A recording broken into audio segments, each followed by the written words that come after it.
The Business and Trade Select Committee, as we pursue our inquiry into artificial intelligence, we're looking in particular at the way artificial intelligence is or is not being diffused through the British economy today. So thank you very much indeed to our witnesses for coming along. Stephen, if I could start with you, just tell us from your perspective, how do you see AI being diffused through the businesses in the sector you represent?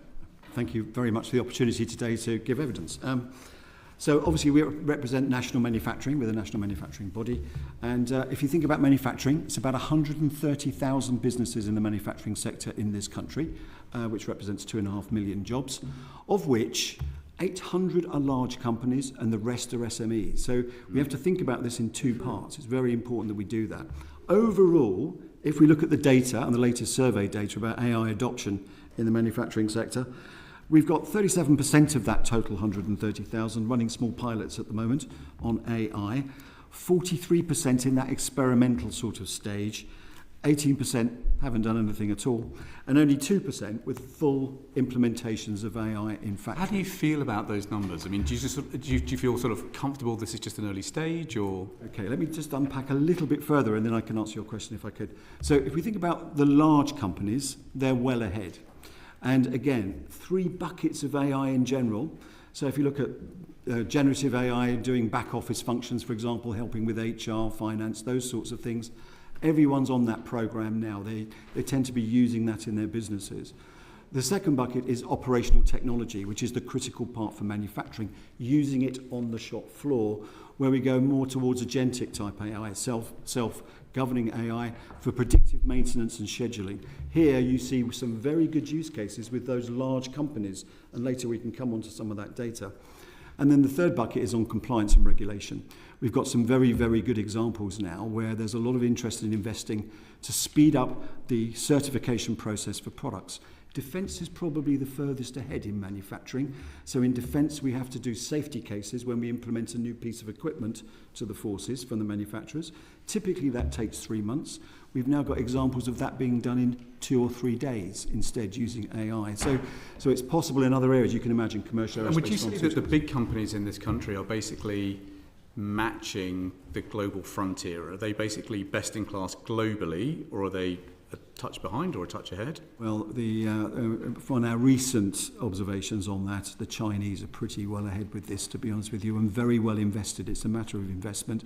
We're not bad in terms of the large companies against their European competitors, largely because they have to be internationally competitive. They have to, in order for them to survive, they have to be producing with the same productivity rate as their peers in other countries. So they're keeping up. The real challenge, to answer your first question though, Chair, is around the SMEs, and the focus needs to be on helping them adopt AI and, first of all, digital technologies, and then the AI technologies that go on top of it. And we can talk about that later with the programme. Okay, let's just get a quick cross-cutting view. Karen, so tell us about your group and financial services from your observations. How far advanced is AI diffusion now? Well, on behalf of NatWest, we believe we have a major role to play in supporting adoption for both our colleagues, our customers and the wider economy. One of the ways that we seek to do this is through delivering trust in the systems that we deploy and the capability to deploy those systems. So as an example, we've made AI tools available to all 60,000 of our colleagues with industry-leading training uptake from those colleagues to use those tools in service of our customers. The way that we deploy it in customer experience is really driven by what our customers need. So you'll see things like us embedding AI in Cora, which is our agent in our mobile app that helps answer your everyday banking queries. We're also using AI in areas such as fraud detection, but critically, where we find AI playing a really important role is in supporting our relationship managers who directly serve our customers. Do you think your experience is characteristic of the financial services industry? I would like to think that we are ahead of some of our competitors, as I'm sure you would expect me to say. The evidence I have for this is in the Evident AI benchmarking. We ranked 16th globally. And it's in part due to the work that we've done, early experimentation, building our own infrastructure, and then giving our colleagues and our customers trust in where we are happy to use AI and where we're not. But you're also spending a lot of money on it, from what I can tell. We are investing in our own capability, absolutely. And when you get to board level conversations about the kinds of investments that you're making, I mean, just give us a flavour of what those conversations are like. Conversations are very rigorous. We seek to deploy AI where we believe it actually helps us differentiate our customer experience. So either because we're able to free up the time of the people who serve customers directly, so we would refer to that as supercharging our colleagues, or in our specialist areas, for example, we have around 12,000 team members who actually commit code, and 40% of our code is now generated by AI, which helps us get new propositions into the hands of our customers more quickly. Okay, thank you. Daniel, did you recognise the picture that Stephen painted in the manufacturing sector?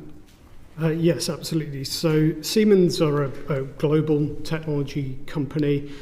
We have business interests in mobility, healthcare, infrastructure and manufacturing. So we do a lot of work in industrial business. We're a large-scale manufacturer in our own right globally.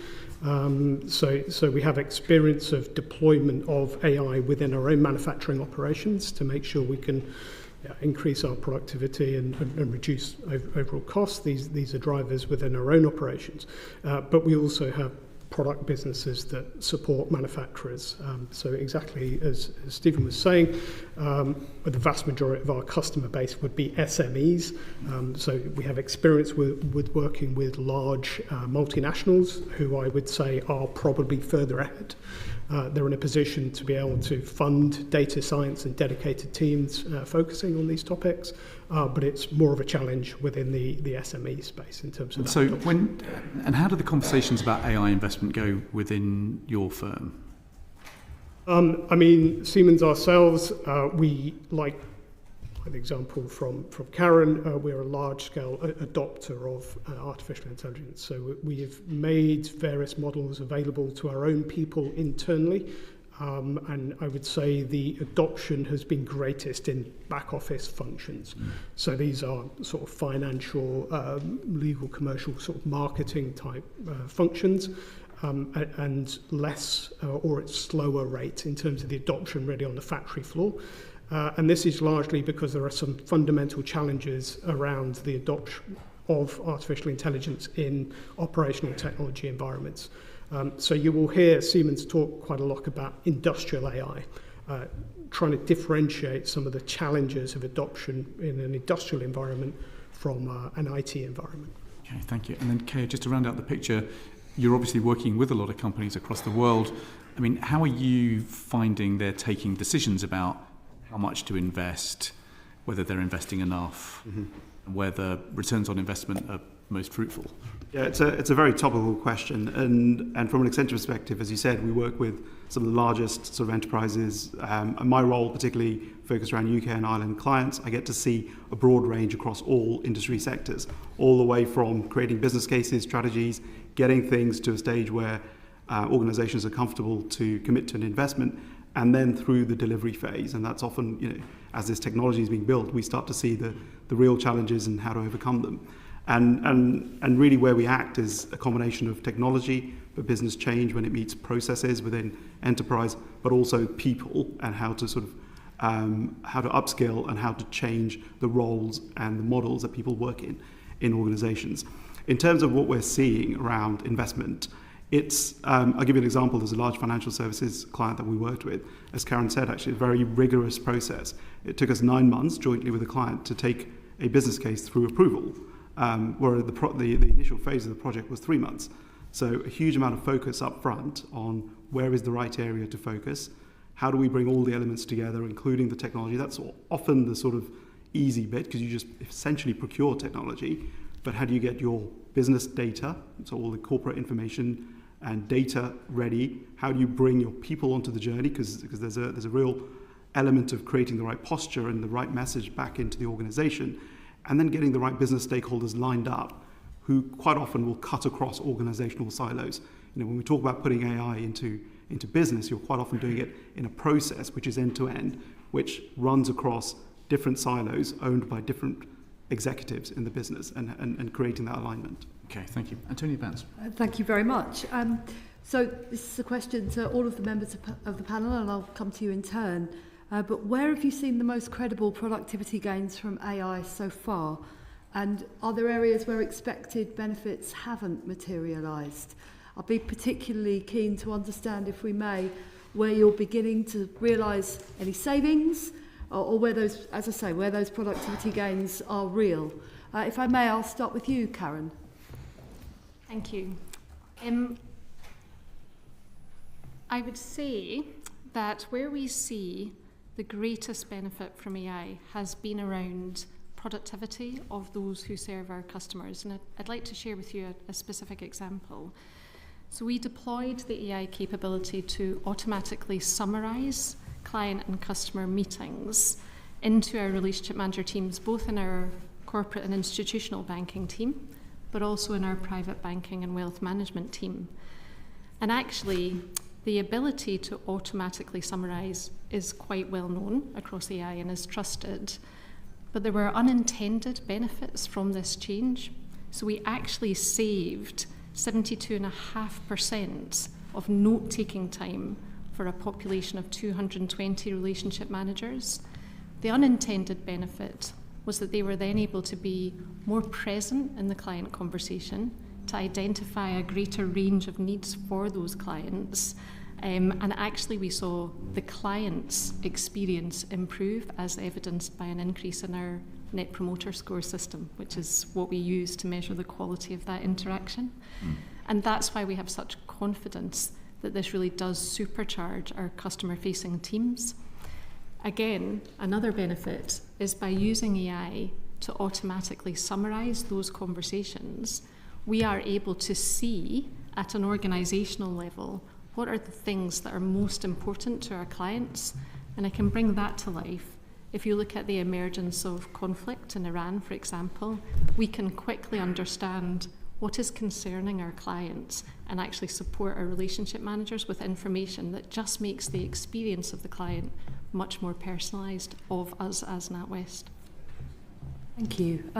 And if I may, you said that you had 200 or so people working in the role that you referenced.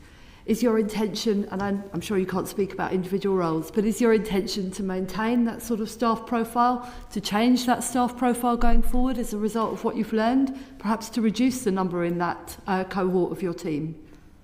Because we've adopted a safe and responsible approach to rolling out some of our AI capability, you're absolutely right. We have identified a population of 220 RMs in our wealth business, and we would look to replicate this capability across the team. It is absolutely not our intention to change the makeup of that team, but rather to supercharge them to better deliver the service to our customers. It's exactly the same in our corporate and institutional space, and even in retail, where we've saved almost 70,000 hours from our teams that handle incoming telephone calls, that they no longer need to kind of capture notes from that interaction. Thank you very much. Same original question to Mr. Smalley, please. Credible productivity gains or areas where benefits have not yet materialised? Yes, thank you. So I can share a couple of industrial examples from our customers, so some of the stuff that's in the public domain. So one of them would be Kellanova. So they were the snacks company that came out of Kellogg's that have since been acquired by Mars. And there Siemens were engaged with them around the Pringles project, so how they could optimise and reduce waste in Pringles production. So people eat a lot of Pringles, so this is a multi-billion euro business. And what we did is we helped them to produce something that they call the dough digital twin, to really look at how to take variability out of the dough that goes into making Pringles. In terms of the headline figures, it involved a 10% capacity increase in terms of the production of Pringles in the line, a 13% waste reduction, and a 7% energy efficiency gain.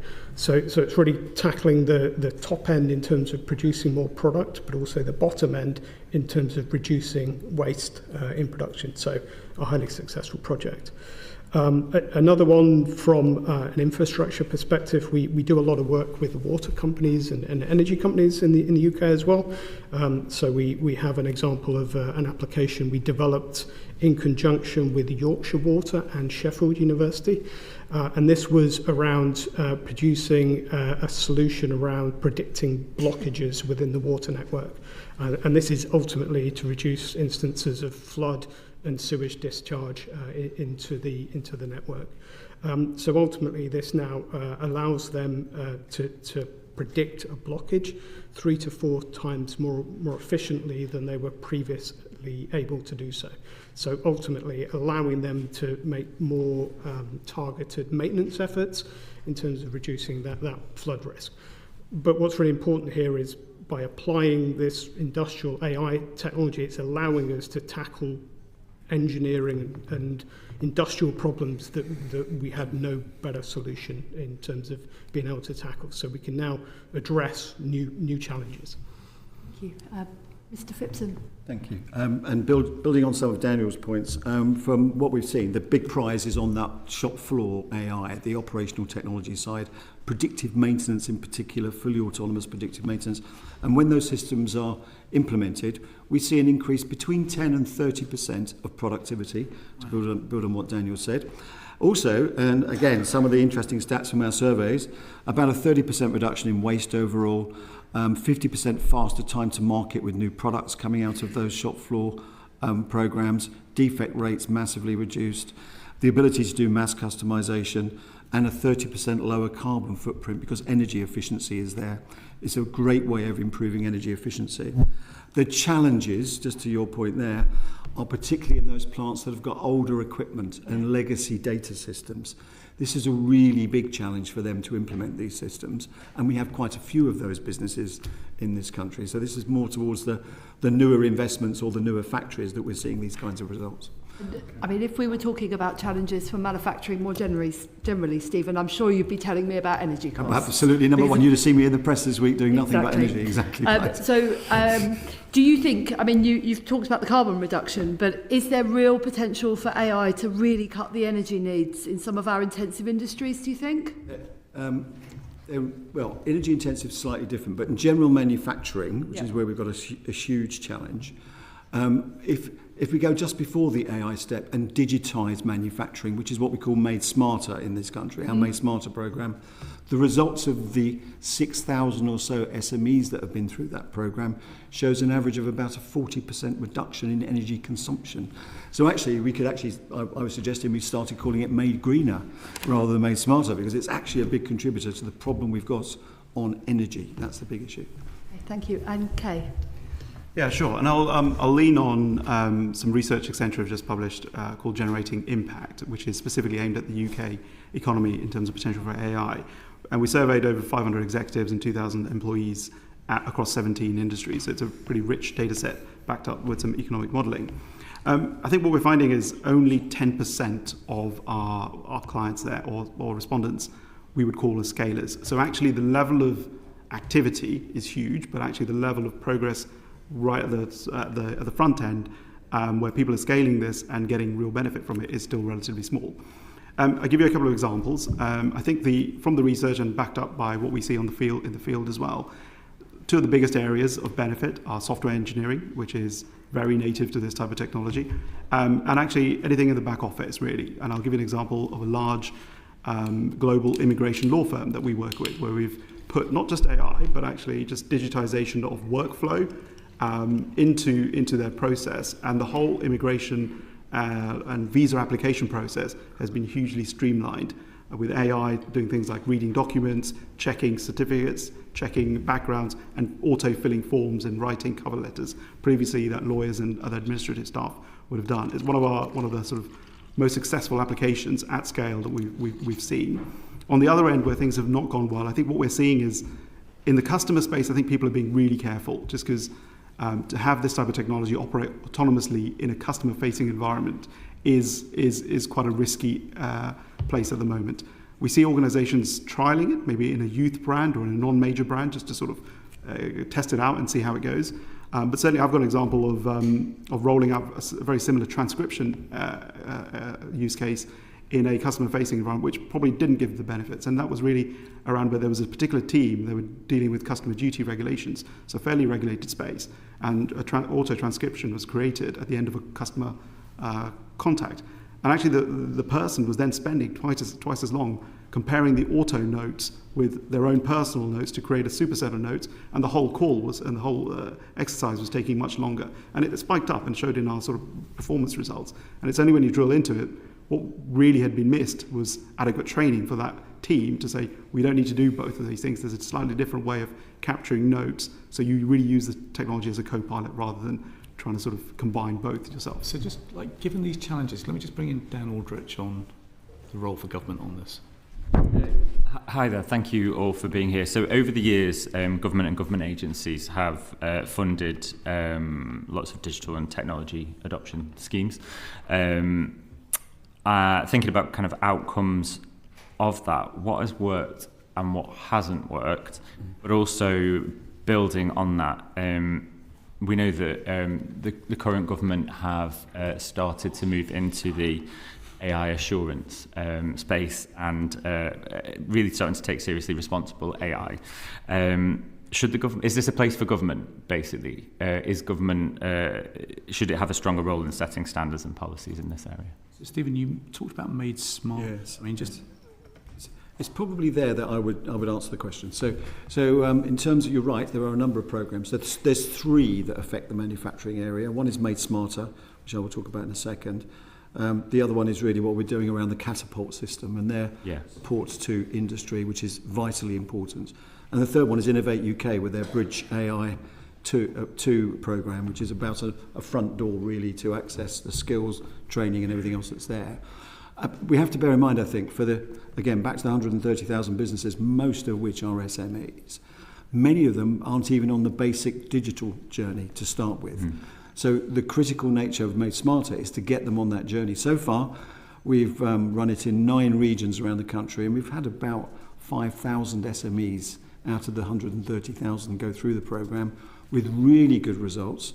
I think the funding level from government is around £20 million this year, goes up by another 8 million next year to address more regions.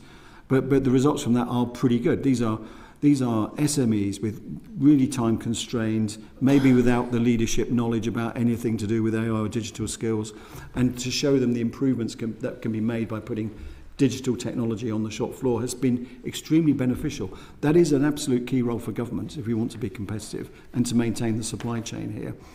But it does throw up a few challenges. One of them is skills, which is another area which I don't think we address clearly enough yet. And that's a combination of not just the data skills you need to do some of these things, which are less and less as time goes on, but also the leadership skills about being able to recognise the need for the business to do that. And that's where Made Smarter has really made quite a big impact, I think. There is a proposal, it's called the AI Advanced Manufacturing Adoption Programme for which has just been produced. Rolls off the tongue. Yeah, I know. It's actually, I've probably said it wrong. Let me correct the record. It's AI Adoption Plan for Advanced Manufacturing, which is that proposal, which is done by the AI champion for that part of the industrial strategy. There's 8 AI champions in government, and we've worked with this one on the Advanced Manufacturing Plan, which talks about stitching these programs together and actually aligning them and try and get better effect from them to get many of these SMEs on that journey. I think that's where we need to focus the effort. Is there an issue around scale and national mission in this? It's about doing it quicker, absolutely. Yeah. It's about a national programme to do this quicker. We've got to get 130 businesses through the programme is the idea. 130,000, right? Yeah, 130,000, yeah. Sorry, yes, you're right. Karen, you look poised to... Thank you, Chair. I think I was hooked by the question, is it a role for government? From a NatWest perspective, it is our accountability to drive responsible adoption of AI with clear guardrails and empowered colleagues, and that's what drives trust for our colleagues and our customers to actually move with us on an AI adoption journey. I think from a financial services perspective, and specifically thinking here around kind of regulation, we believe firmly that working through existing frameworks is a credible baseline for how we govern AI. It enables firms to innovate within clear guardrails, and I think priority needs to be given clarity on application of regulation as needed as we move forward. I think the one area we would call to be really thoughtful around is that perimeter in the right place? And here I'm thinking about the fact that we're likely to see increased use of AI tools for financial advice. We need to ensure that the perimeter is thoughtfully positioned in the right place to protect all of our clients and customers who may in fact go to that tool for their advice. Can we build on that slightly with the assurance piece then? So does NatWest have an assurance process around utilising AI, and is that going to build into what the UK government does around assurance? Absolutely. So we have a deliberate, responsible approach to AI adoption. It's key to managing risks. It gives us absolute certainty on better customer outcomes and ultimately more successful adoption. The way that we think about it quite simply is 3 stages. Should I do this? Which helps us address the ethics of the solution that we want to put in place. And we use our own clear AI code and an AI and data ethics panel. Then we answer, can I do this? And that helps us very clearly evidence that the system or the solution works mathematically. And then finally, is it still working? And that's where we're able to deploy guardrails that are data-led, specific to the use case, that give us the absolute comfort and control that it continues to work in the way that it's designed. And as you know, we've been working with the FCA in areas such as live testing, and we'd like to see that partnership continue. Okay, so that gives us a good, I think, set of factors help us think through role of government. Justin Matters. Thank you, Chairman. So first to you, Stephen, just thinking about the sort of next 3 to 5 years, and obviously you've got a very broad range of members in your organisation. Where do you see the greatest potential for improvements using AI? What we've seen so far, the greatest potential is on the shop floor, is actually in the operational side of the businesses, and it's helping those SMEs on that journey. That's really where we've got an opportunity. And one thing I would say is on some of the projects we use now as case studies or use cases with the larger manufacturers that have implemented this, we actually see employment increase as a result, not decrease, because they're more productive. Yeah. So that means you need more support services, you need more people loading materials, you need more of other things. And so when they see a sort of an average 20% improvement in productivity, you're dealing with much bigger volumes. Their overall business is much more productive and much more profitable, but in doing so, they actually are on the shop floor, they're increasing employment as a result in general, is what's happening. So you think it will simply, if you replicate what you've already done on the big ones, it will translate. I absolutely believe that, and we've seen some of the early results with Made Smarter, but we need to go a lot quicker with this, helping the SMEs get on, because that's where the real challenge is and the opportunity. That's where most of the employment is. And are there any particular? I mean, you've already mentioned some of the challenges in delivering that, but are there any others that you've not mentioned that you might like? The two big ones are legacy systems, old equipment on the shop floor. How do you upgrade it? How do you add sensors to it, and all the other things? And the other one is about leadership and training and skills is the big issues there. And just so we're clear, when you're talking about legacy equipment, I mean, how is there a date before which this stuff just doesn't work? I wish it was as clear cut as that, but of course it's not, and it depends where you are. But you can imagine there are some sectors of manufacturing which have got pretty old equipment, and actually we need to modernise what they're thinking. But there are solutions to that. The catapults are particularly good at helping people with legacy equipment adopt these digital technologies. So that's why the suggestion about aligning what we're doing with the catapults, Innovate UK and Made Smarter together would be a very powerful statement by government of support for the sector. Okay. Can I put the same question to Karen? Because from what you've said, it sounds like you've made massive gains already. Is there much left to do? I think that the areas of greatest potential really do fall into those 2 core themes: customer focus and improving that customer experience, and I think, as Kay touched on, our ability to be able to get new propositions into the hands of customers more quickly by the improvements that we see in our ability to deploy new digital propositions through the improvement in software engineering.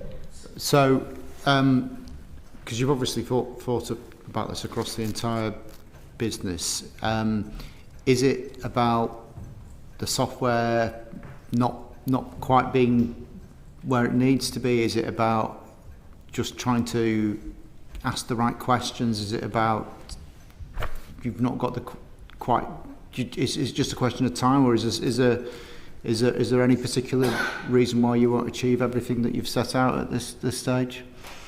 I would say if I've understood your question correctly, you're asking me what are the barriers or the potential impediments that I could see. I would say I'm thoughtful around 3 areas. There is a really rapid pace of change. So the model choice that we have improves every month, and that's one of the reasons that we've built some of our own internal infrastructure.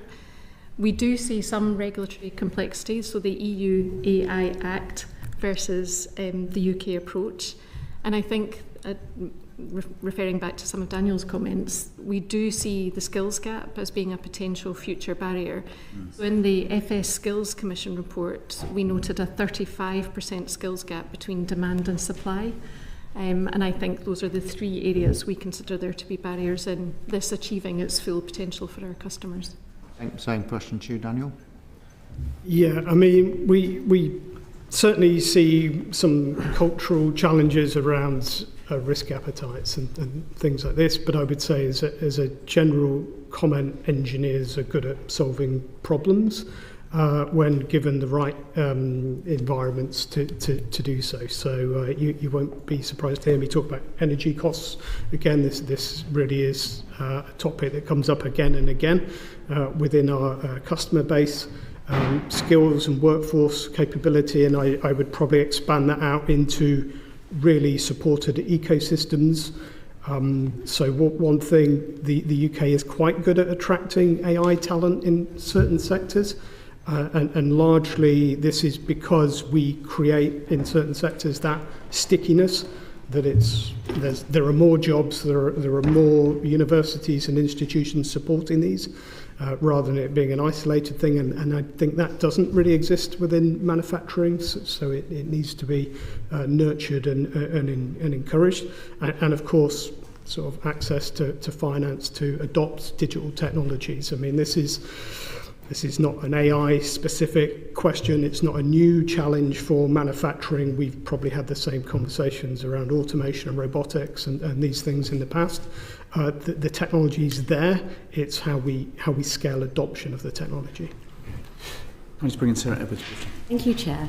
Yeah, I was just wondering, and maybe Daniel, you might be able to provide a bit of a wider context. I'm just interested because obviously Siemens is global and operates worldwide.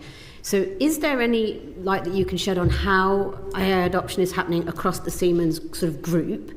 And is it different in different countries? Have they taken a different approach? And are there any things that you can cite, who you say particular jurisdictions where you'd say this is actually better or working really well, or any pieces of advice you'd say this is actually quite difficult and therefore we perhaps have struggled here?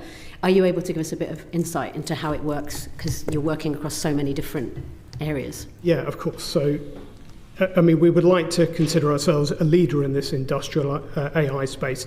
It's a topic Siemens have been involved in from an R&D perspective since the 1970s. It's only probably since 2022, with the advent of sort of ChatGPT and low-cost compute, that we can really start accelerating deployment of some of this stuff into the shop floor. In terms of a global picture, the US and China are clearly leading in terms of that adoption for a number of reasons, in terms of investments and really a long-term strategy supporting this. And this is within your Siemens group, so those are the 2 jurisdictions where you're ploughing ahead much faster internally. I'm not talking about their government policies. I'm more talking about how you approach it as a company. So that would be within our customer base. Within our own group, we're of course under control to be able to accelerate adoption within our own factories. So you would find a lot of AI deployment use cases within our own manufacturing facilities in Germany certainly, but in the UK as well. So we manufacture electronics up in Congleton, and you will find use cases around AI adoption there, but because they are constantly trying to remain productive on a global stage, competing against factories across the Siemens networks. So this constant investment in the people and the technologies in terms of retaining that competitive advantage is how we as a higher cost country can remain competitive. So yeah, this is a constant. And just one follow-up. Yeah. Are you using different pieces of AI in different places, so here and in Germany, or are you using the same tools across the global? How do you approach it? Do you do it very niche, or do you blanket roll it out?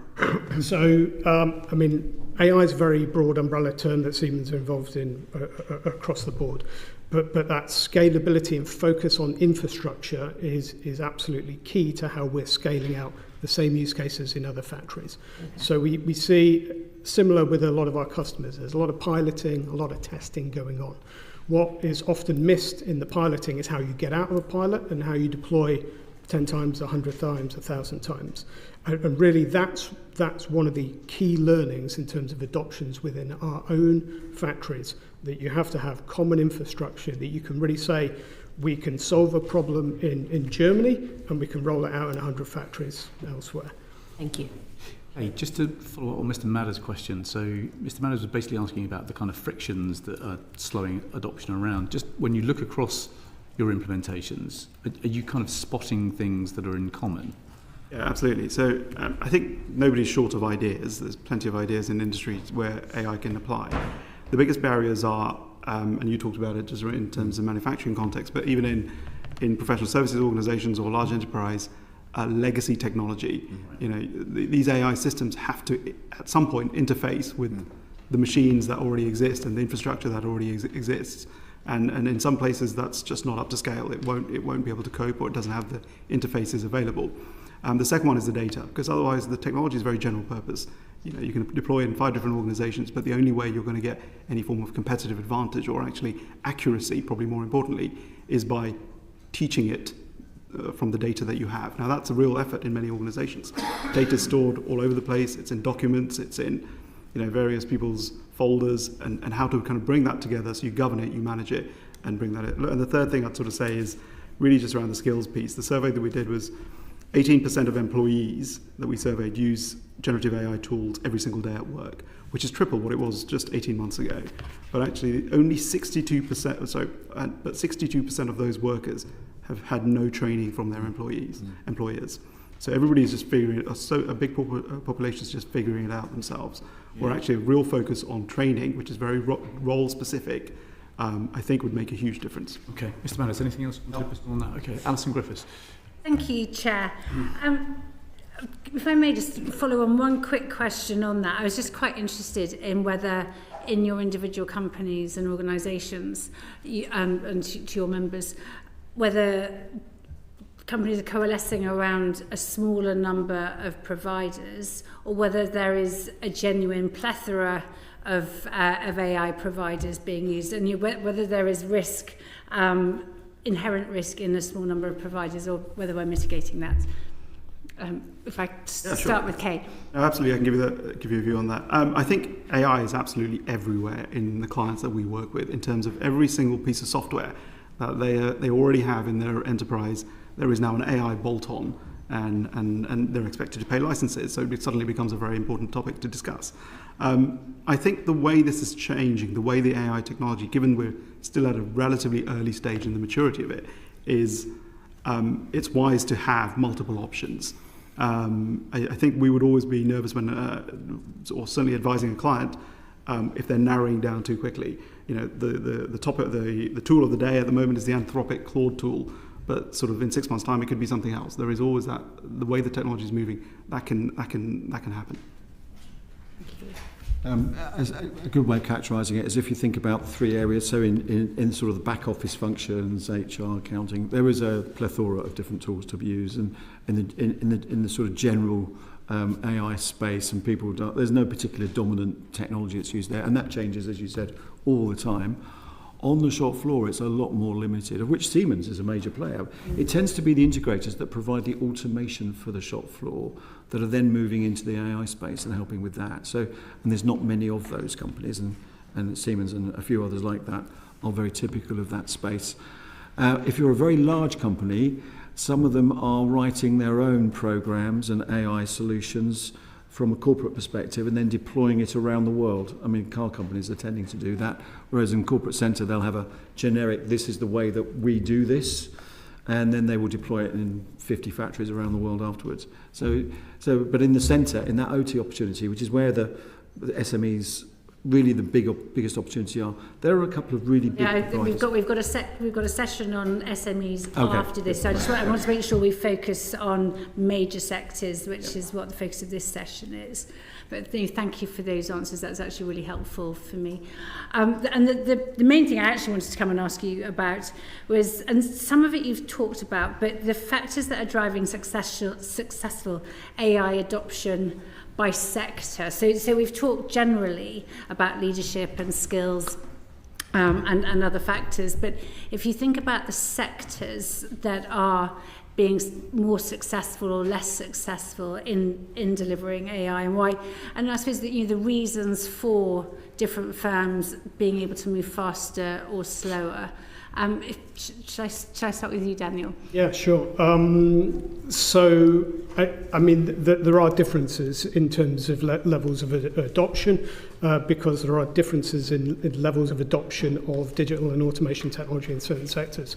So you may find that an automotive, an aerospace, a pharmaceutical industries are generally adopting and have been adopting digital technologies for a long time. So it's a lot easier for them to deploy artificial intelligence over that infrastructure. And I suppose picking up on the point that Kay made earlier, they would be more likely not to have legacy infrastructure and to have upgraded their infrastructure already. Yeah. But arguably the larger sector, like a food and beverage, is where there is a lot of value to be gained out of it, right? So these are maybe sectors that haven't invested, but there is an opportunity for then step change, right? They haven't invested, therefore there is a real opportunity for them to leap ahead in terms of making that investment in digital technologies that they can then gather data and apply artificial intelligence on top of. Thank you. Okay, sorry, Karen, would you like to speak to your customer base? Because I'm conscious you're in one particular sector, which is financial services, or otherwise I could ask the question to Stephen and Kay if you prefer, which... I'd probably be more comfortable to answer for financial services. So I think I can't stress enough that responsible adoption helps us to manage risks and leads to better customer outcomes, and that establishes trust, and we actually need our customers and our colleagues to trust the solution to drive that adoption and see the real benefits. And again, I would say having clear guardrails and frameworks manages those risks, and certainly we've got central capabilities but visible top-down sponsorship and local empowerment, and those would be the kind of real lessons I would share across financial services. Thank you for that.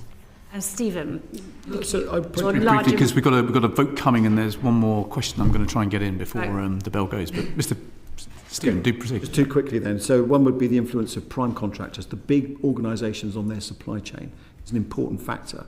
So in the car company sort of area, the automotive sector, we have thousands of SMEs in those supply chains, and the influence of those large companies to not force them to adopt, but to encourage them to adopt, or to insist that they are in the process of being more competitive, is leading to adoption there. And the other one is Made Smarter. I can't explain enough just how much of an effect that programme has had. That's one of the really positive things. We just need to do much more of it. Thank you. And Kay, do you also feel that adoption rates between businesses differ between those that deal directly with customers and also those that between digital native firms and the more traditional ones in your experience? Yeah, absolutely. I mean, certainly because a digital native firm will have the sort of inherent muscle inside the organisation to be able to adopt this technology. But I think what we're seeing from our research is banking, insurance and software type of companies are by far the biggest adopters at the moment. Part of that is also they're used to working in this kind of regulated space, and this type of technology lends itself to being able to operate in there. But I think the one of the most important factors is knowing your process. Having people in your teams who can rethink a way a particular business process will work, and then putting that technology not necessarily in old processes, but in a new process, new reimagined process. Okay, thanks very much, Lee Ingham. Thank you very much, Jeff. I'm going to be as quick as I can. So one of the things that's really important to understand is how AI is changing tasks, skills requirements and ways of working within your business. And I know we've got a really short time, but could you make sure you hone in on young people and early career entries within your answer? Because I think that's something we're particularly interested in, or certainly I am. Oh, would you like to go first, Stephen, please? Okay, so absolutely.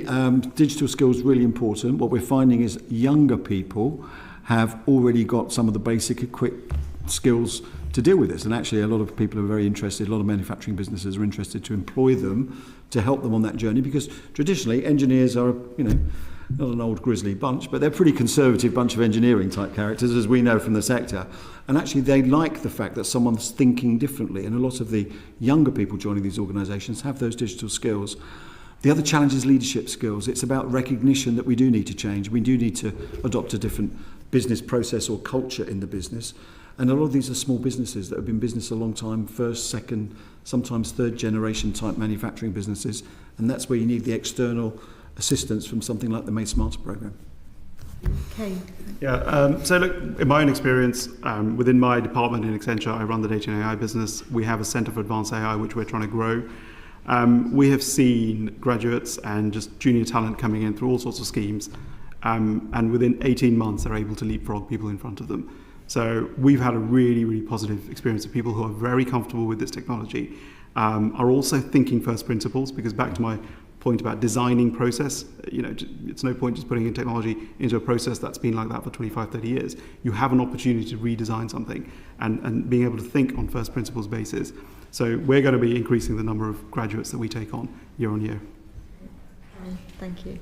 I would say technology reshaping work isn't new. I've worked in NatWest for 28 years, and when I first joined we still used fax. And indeed it's only 2010 when we launched our first fully functioning banking app. It's our responsibility to equip all of our colleagues with the right skills for the future. But I am really keen to reflect Kay's point on that positive impact that we see from young people. And for that reason, we're investing heavily in early careers. So we had the largest graduate cohort in 2025. And again, we're hiring 1,300 grads and apprentices this year, because really we can see that positive impact. Brilliant. Daniel as well. Yeah, similar from a Siemens perspective, we're not having to invest a lot of time in terms of teaching our early careers professionals about the benefits of digital technology and artificial intelligence. This is really the sorts of tools that they start with natively. They're not trying to apply new technology to old processes. They're really looking at things differently. So I would say there's quite a lot of opportunity in terms of focusing on young people within the business to help accelerate adoption. I have a bit of time for follow-up. Yeah. Well, I think let's just, the vote is not too far away, but I just want to conclude with just a final reflection on Dan Aldridge's question. So if you wouldn't mind, just a very quick fire answer to this. So we've talked about things that government can do, and we've highlighted issues around legacy, data, skills, energy costs. Stephen, you've underlined the virtues of Make Smarter. If there's anything else that you'd put on the list of helpful government interventions, not all government interventions are helpful, what would you add to the list? The only other one I'd call out, this is more for government adopting this type of technology, is procurement. We still see procurement processes are not set up to bring out the benefits of this technology. Yeah, okay. And Karen, you've mentioned regulation and sort of clarifying that regulatory perimeter. Anything else? I would say continuing to work together on the skills gap, but also where we've had real success and where we've leveraged our position as the largest bank for business is really engaging with the SME population that both Stephen and Daniel have spoken about, and educating and trying to bring it to life in person across our 14 accelerator hubs. So really helping to make practical advice and support available to all of the SMEs as we go through this AI adoption journey. Are there other things that government can do to jumpstart SMEs? So, for example, around the tax system or working through the accountancy profession, or, are there any other kind of contact points that SMEs have got to have that could be used as opportunities? Well, absolutely.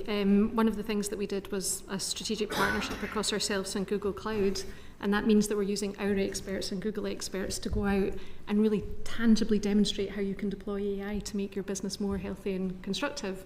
So any interaction points I think we should seek to leverage as a combined team.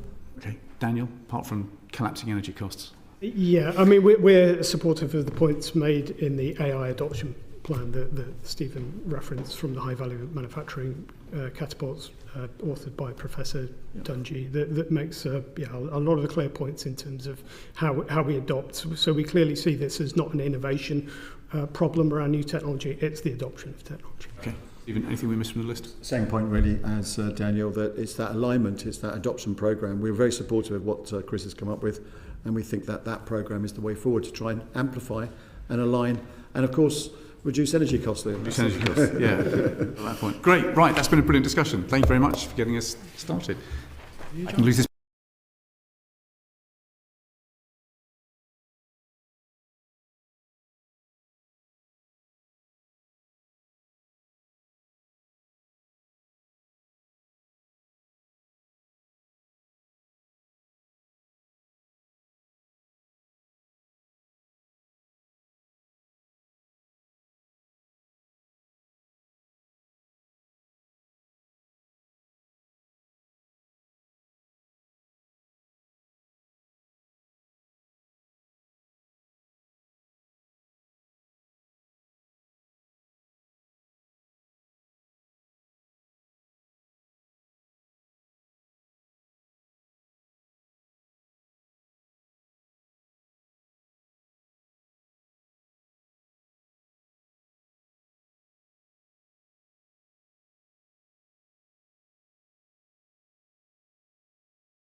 Panel of today's inquiry into diffusion of AI through our economy. Thank you very much indeed to our witnesses for coming along. There may be a vote at any moment, in which case I will suspend and we will return as quickly as possible. But Lee Ingham is going to open the questioning. Thank you very much, Chair. So just as a wide opener, it'd be interesting to understand how widely SMEs are currently adopting AI and which tools you're finding are the most common. Could I start with Vinous, please? Yeah, hi. So I'm Vinous. I am from the Startup Coalition. We're the policy voice for startups and scale-ups in the UK. So we are building the tools that I hope that the economy at large will adopt. In terms of what we're seeing in terms of adoption and how it is patchy. I think that has been the story of UK digital adoption more broadly, historically. It has taken us a long time to get to 70% penetration levels for, say, cloud technologies. And so we are seeing sort of, those who are adopting AI much faster, and then those sort of like long tail, which is far slower to come on stream. The types of tools are really diverse. You see again in some sectors AI being used in a really clinical, surgical manner. So really tools that have been developed for niche purposes. Some of them that our startups are building. I think it's probably a safe bet to say that where we're seeing the greatest level of adoption is where we're seeing sort of the generic LLMs come on stream. And we know that at the moment sort of adoption rates amongst sort of the British population at large is running at about 50%, which is actually really strong compared to other nations. So I would hope to see that translate into more commercial settings. But we have seen this divide before where, we have all of us have one of these in our pockets and make great use of it, and then we go into the office and get out our fax machines, etc. So hopefully we can sort of leapfrog that this time round. But there's always been a historical split. I would say that I think where AI can differ is that it's a much more instinctive technology, and so there is a real opportunity to sort of drive and accelerate adoption much faster in a lot of scenarios, particularly where it's sort of embedded into key systems and workflows. In our last session, we heard that 62% of workers are using AI but may not have been trained in it, and that was larger organisations. Do you have any statistics about similarity training across the sectors you work across?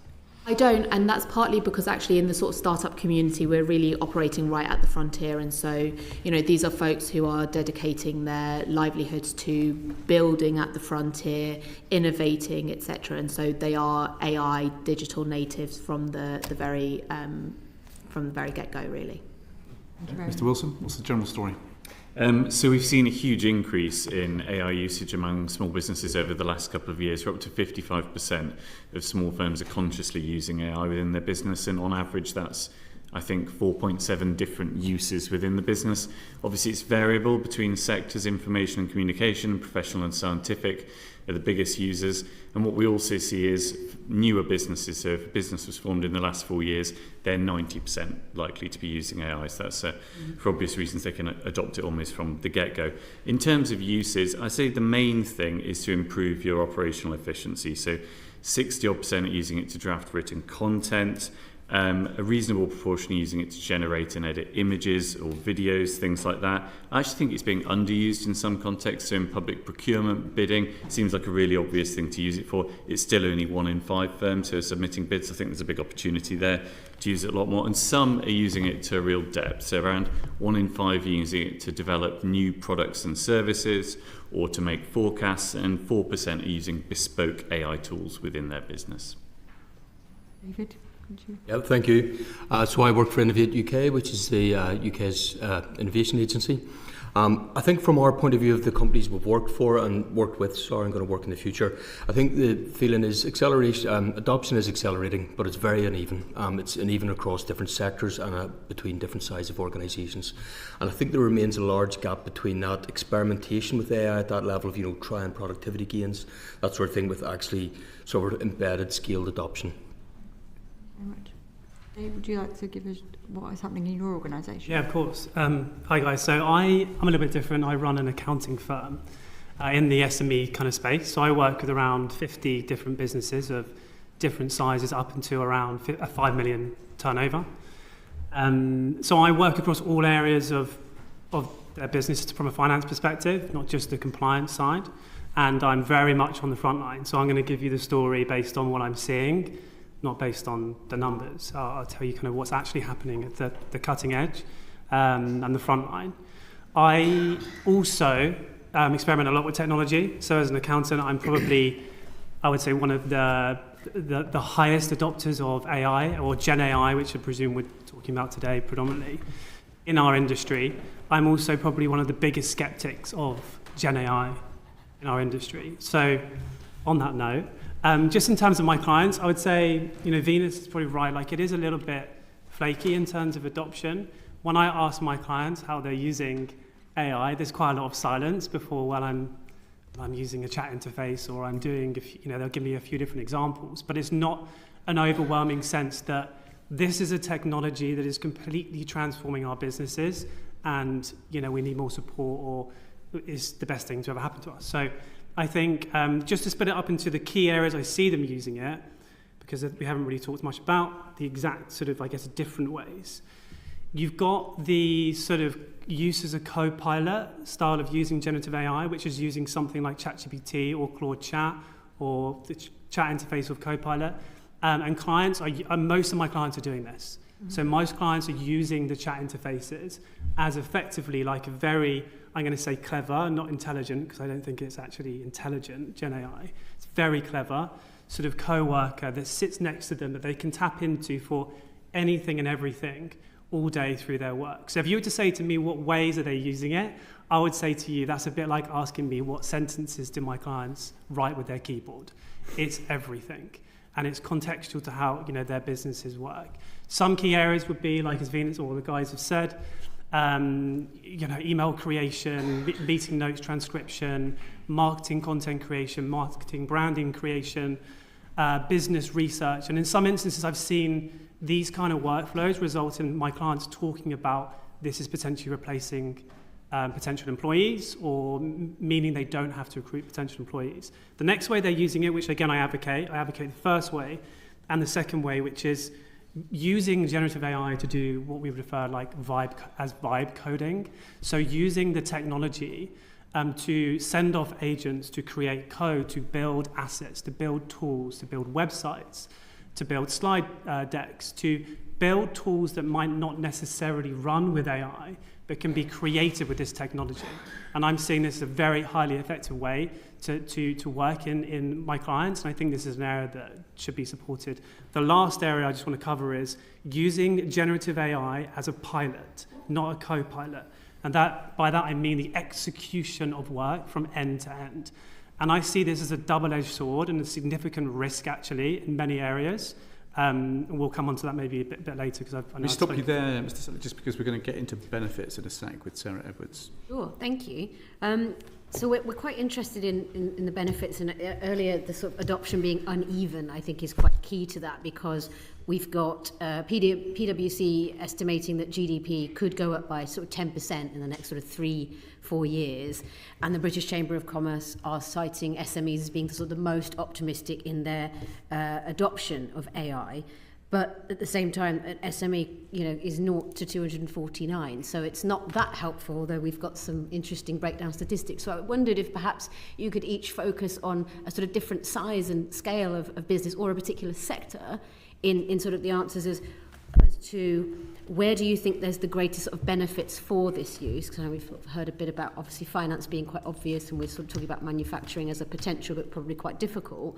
Have you got some other examples? And perhaps, Dave, I don't know if you want to sort of finish your point, and then I'll sort of move along the panel, because you might be able to talk then about the benefits that you see, perhaps from the accounting profession or from some of your specific clients, and what size they might be.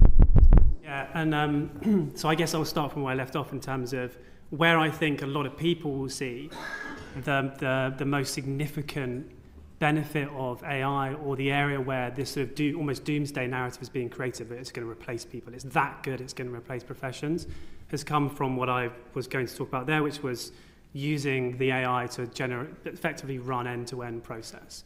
So I don't personally see this as the biggest opportunity, but you'll hear from a lot of people that they see this as the biggest opportunity. And they will talk about professions like accounting, potentially like legal, like coding. These kind of industries are very much in the limelight in terms of the potential to use generative AI to almost replace entire professions. And as a result, of course, I may be speaking here in terms of I don't want that to happen to my profession, but as an overall within the economy, this is perhaps a beneficial thing for these professions to be completely automated. From my perspective of what I'm actually seeing, I don't think that is the most effective use of generative AI, because it is what we refer to as a probabilistic technology, which means that it is probably correct when it generates output. It doesn't mean it is correct. It creates plausible answers. It doesn't create correct answers. And therefore, running this technology autonomously, not just generative AI, but any AI, in fact, any technology autonomously, means that you'll have a level of this probabilistic decision-making happening. And for mission-critical jobs and output like finance, potentially legal, and in some instances that might be code as well when we come to security and things like this, we really need to, and no, I know no one's highlighted this yet today, we really need to consider the risks of this as well.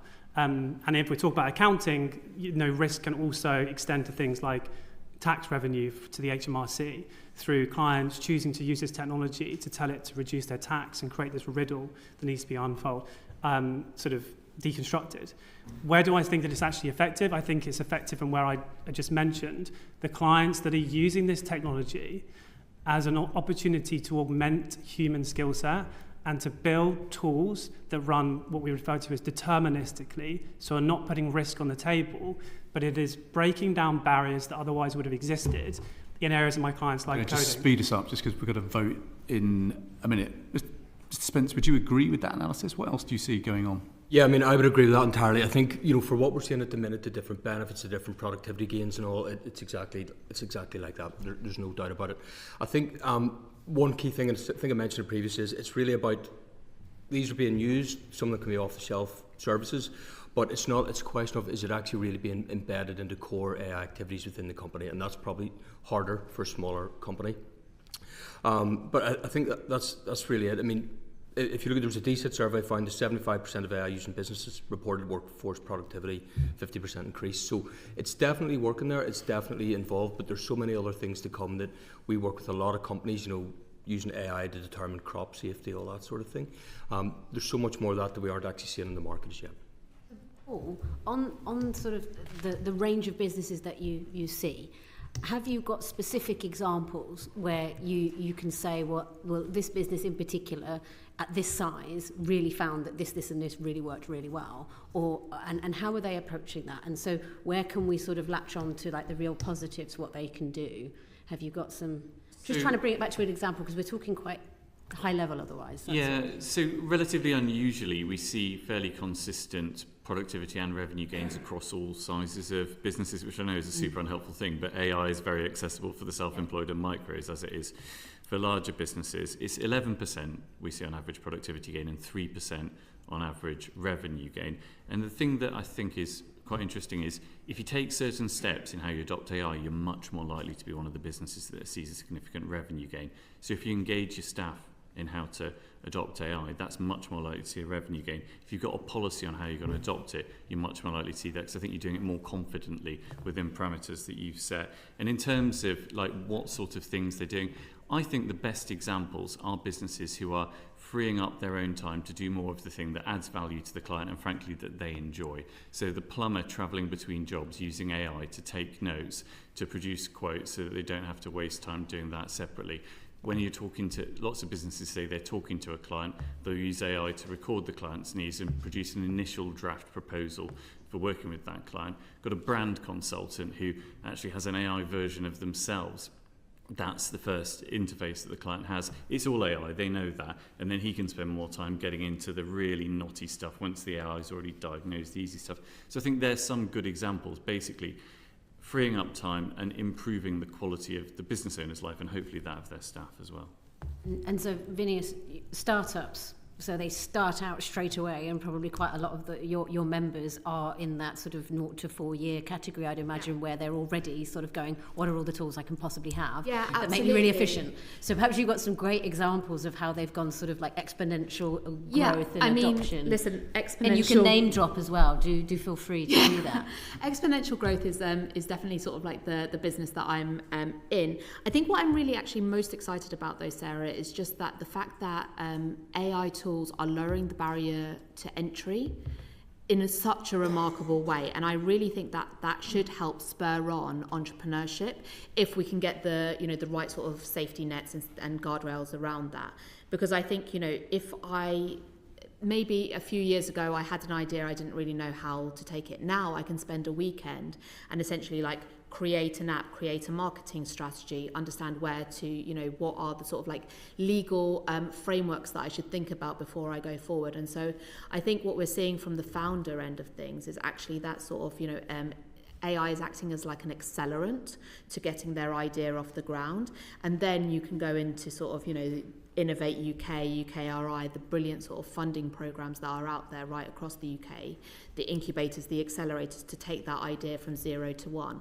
Like for me, that is the huge opportunity. And I know in the last session you talked about sort of young people and being able to sort of, they are digitally native, excited about this tech, etc. I think, given the NEET crisis, there is something there about how can you use the technology to really accelerate their ability to sort of test their own ideas and be their own boss. So that's what I'm particularly excited about. Okay, thank you. That's very thought-provoking. Alison Griffiths, did you want to come in on the back of this? On resilience? No, off the back of this, no, I'm fine, thank you. Thank you, in which case I'll come to Mr. Aldrich. Before I go into this, to the next question, I just wanted to pick up on you were talking about the growth potential and lowering the barrier for entry, and it always strikes me as a constituency MP. I represent a town, Weston-super-Mare, which probably I would imagine has lower levels of AI adoption than others.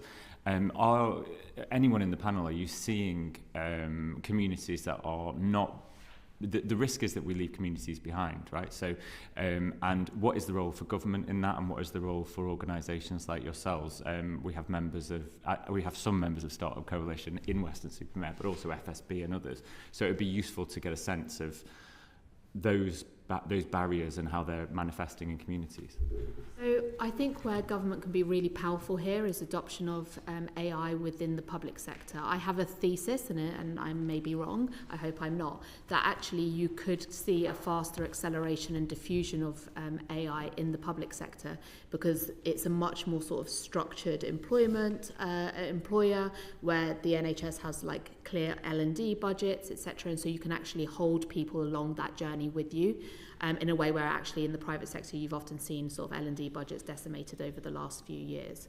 And so I really think that sort of government, by adopting this technology themselves and rolling it out in a way that is responsible, is very much sort of human in the loop, etc., you can sort of start ensuring that there is confidence and trust built in communities. And I think that's going to be critical to adoption. I think at the moment what we're seeing is that despite the fact that 50% of Brits are using AI already, and the fact that actually we've got some polling coming out next week, and my comms colleague is probably going to kill me for trailing it, but saying that 65% of Brits believe that a strong economy is only possible with sort of a strong tech sector, that actually if that's there is also on the other hand AI as a whole is taking a bit of a nosedive when it comes to sort of public attitudes. And I think the only way to rectify that is if people sort of start interacting with it in their daily lives, so where they are, whether that's in the job centre, in the NHS, in schools, etc. And so I think government has a real strong signalling role to play that this is a technology that we should be harnessing, that there are benefits there, and I think that's where we can sort of get that flywheel of diffusion going. Thanks, Vinous. Paul, from an FSB perspective, would you? Yeah, so sectorally, there are definitely some sectors like hospitality where it's harder to see obvious use cases for AI, and I think therefore I do worry a little bit about high street small businesses, particularly within the hospitality space. I think then you have to look at what we can all do to try and encourage those businesses. It's not bricks versus clicks. There should be bricks and clicks businesses. So, how do you take them online? How do you get them to use AI for their booking systems, for their social media, where in fact it can be really, really powerful, and give them that extra resilience so that they don't get left behind? Okay. Liam, did you want me to go on to the next question, or are you no, that's worried fine. about votes? We will just accelerate. Antonia Vance is going to accelerate us. Thank you. So I wanted specifically to ask about how AI is affecting jobs, skills and ways of working in SMEs, and how businesses building the capability to use these tools. We've spoken a little bit about this, but particularly about the skills gaps, where they are most acute, and what more needs to be done on making sure people have the skills that they need. Paul, I'll start with you. Yeah, so I'll return to the point that I made earlier, that I think it's a good news story that the businesses that have engaged their staff well in how they roll out AI, as with any tech project, have seen the best results, and I think have improved the quality of jobs for their staff as well. So we want to find ways to encourage more businesses to do that, and I think that's something that FSB can look to do, but I think also the government can look to do in its kind of business support offer. I think in terms of skills gaps and knowledge gaps are still a barrier. They're less of one than they were 2 years ago, and you can see that in the broader extent to which businesses have rolled out AI. I think one that I would pick up on, though, is there is widespread concern. So 27% of small businesses have concerns about how to implement AI securely and ethically and responsibly, and we had the previous panel talk about that, and I think that is holding them back from confident adoption, by which I mean they could be using it more, they could be using it in other bits of the business, they could be monetizing it better, but they don't. And I'll give the example of a fashion business looked to incorporate AI into t-shirt design, but then they stepped back because actually they realized, I don't know who actually owns the IP around the design on the t-shirt. Is it the client who's put the prompt?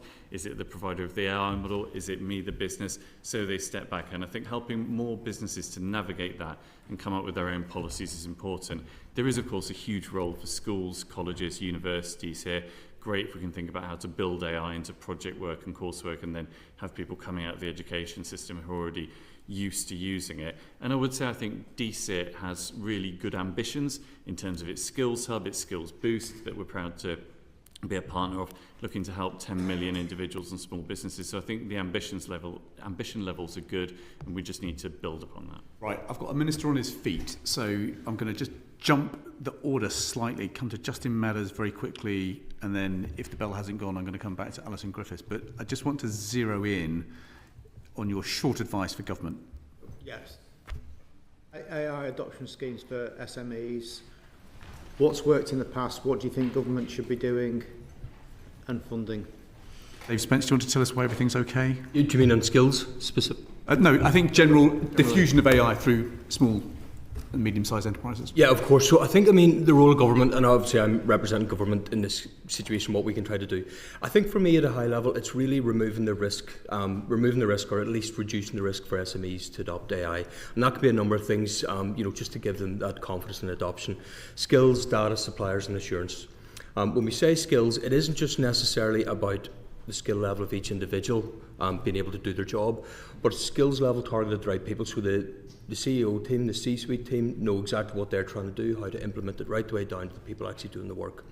I think government should be a good facilitator, a convener of experts, bringing the right people together so that those suppliers, those people with the solutions actually can work with the people that are looking to adopt AI. And in the middle of that somewhere, there's that level of assurance that they know, that those adopters know that the tool that they're looking at has been assured and can be safely adopted within their organisation. Anyone else? Yeah, so I think one area of interest to us is looking at how you can incentivise the adoption of AI through tax credits and basically make it the problem of accountants. Sorry, Dave. But essentially, we have an R&D system that perhaps is not as flexible as it could be. And so looking at things like, could it be used for compute? Could it be used for other areas within sort of the AI space to accelerate the adoption of AI. So that's one really interesting area. I think another one is actually, can you build the relationships between large corporates, apologies, not SMEs, but large corporates who have venture arms and the domestic market. We know that actually corporate venture capital at the moment doesn't really serve the domestic market. Can government, through an accord similar to Mansion House, for example, create those bridges between the startups that we serve at Startup Coalition and those sort of large corporates who are funneling money into the system, just to get that sort of exchange of knowledge and ideas in a more formalised manner? There's a huge opportunity here. We've calculated a £42 billion opportunity if you can get the businesses that are using AI to use it half as much and half the businesses that aren't using it to use it. So there's massive economic opportunity, and that's just the revenue growth benefits. So to pull out a few things, agree on the tax relief side of things like R&D tax relief and expanding that to support AI adoption could be really powerful, and then it would be communicated through accountants. I think there is a role for government to regulate upstream large AI models. There is a lack of trust at the moment. There is a belief that the models do produce inaccurate responses, and that belief is stronger in those using them than those not, which I find quite interesting. And I think to help businesses implement it confidently, government could look to roll out something called a Responsible AI Essentials program, something that's built along the line of Cyber Essentials that helps them, define the tram lines within which they're going to use it, maybe get insurance, and then move forward with confidence on it. Yeah, obviously we're talking about Gen AI here on the basis we're assuming that it has a strong positive ROI. i.e. that there is a correlation between the amount of AI that we roll out and that businesses will improve, revenue will improve, bottom line will improve. I'm not seeing a quantifiable ROI in terms of what I'm seeing on the front line yet. So I'm just saying there's still speculation around full send on Gen AI. What I would also say is perhaps what is a more of a reliable bet is that in order for Gen AI to be used effectively, I won't go into the specifics because it might get more technical, you need to have digitalisation as a whole. So, i.e. if my client's data is not in the cloud, accessible, well-structured, accurate, to not go into the details of technically why, but they really can't leverage a huge amount of the power of AI or Gen AI. So I know that the statistics in terms of digitalisation are still probably surprisingly low. I won't give the percentages because I know that I've read different percentages. But particularly in my industry, if we could get all small businesses onto a cloud accounting technology, and before we start pushing generative AI, then that would have a much more significant benefit. And I'd use the analogy of pushing Gen AI without digitalising small businesses is like ordering more icing cream without cakes to put it on. Very good. Okay, Mr. Maynard. And I'm going to be a bit kind of contrarian and negative, maybe. I mean, both panels have been very positive about a lot, and there's obviously a huge amount to be happy about. But we've got China and the US going faster and further than the UK is. We've got large multinationals often going farther and faster than smaller companies. Now, there's some winners, some losers. I get that.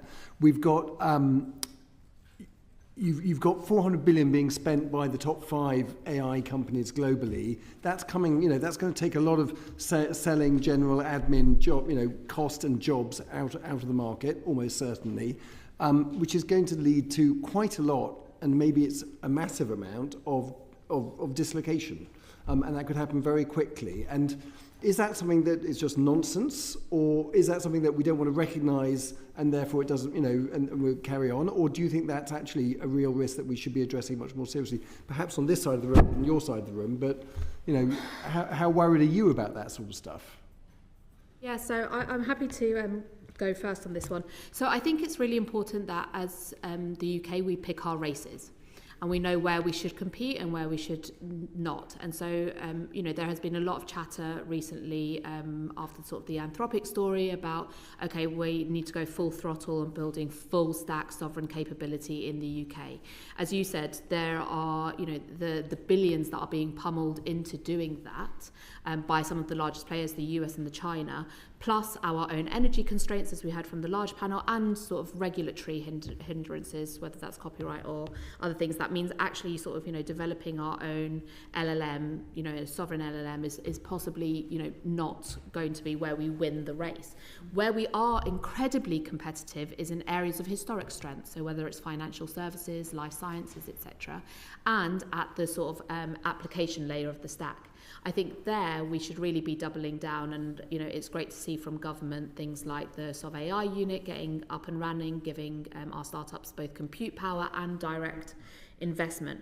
But I think to your point, Charlie, it's about sort of understanding the global landscape, making sure that we remain open whilst ensuring that we have leverage and influence.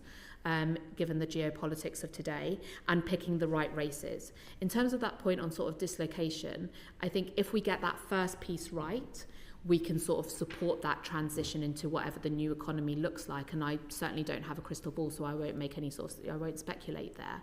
But I think, it is about making the right policy choices today based on the landscape as we see it, not as we would like to see it, that can ensure that we sort of, seize on the upside whilst minimising on the risks.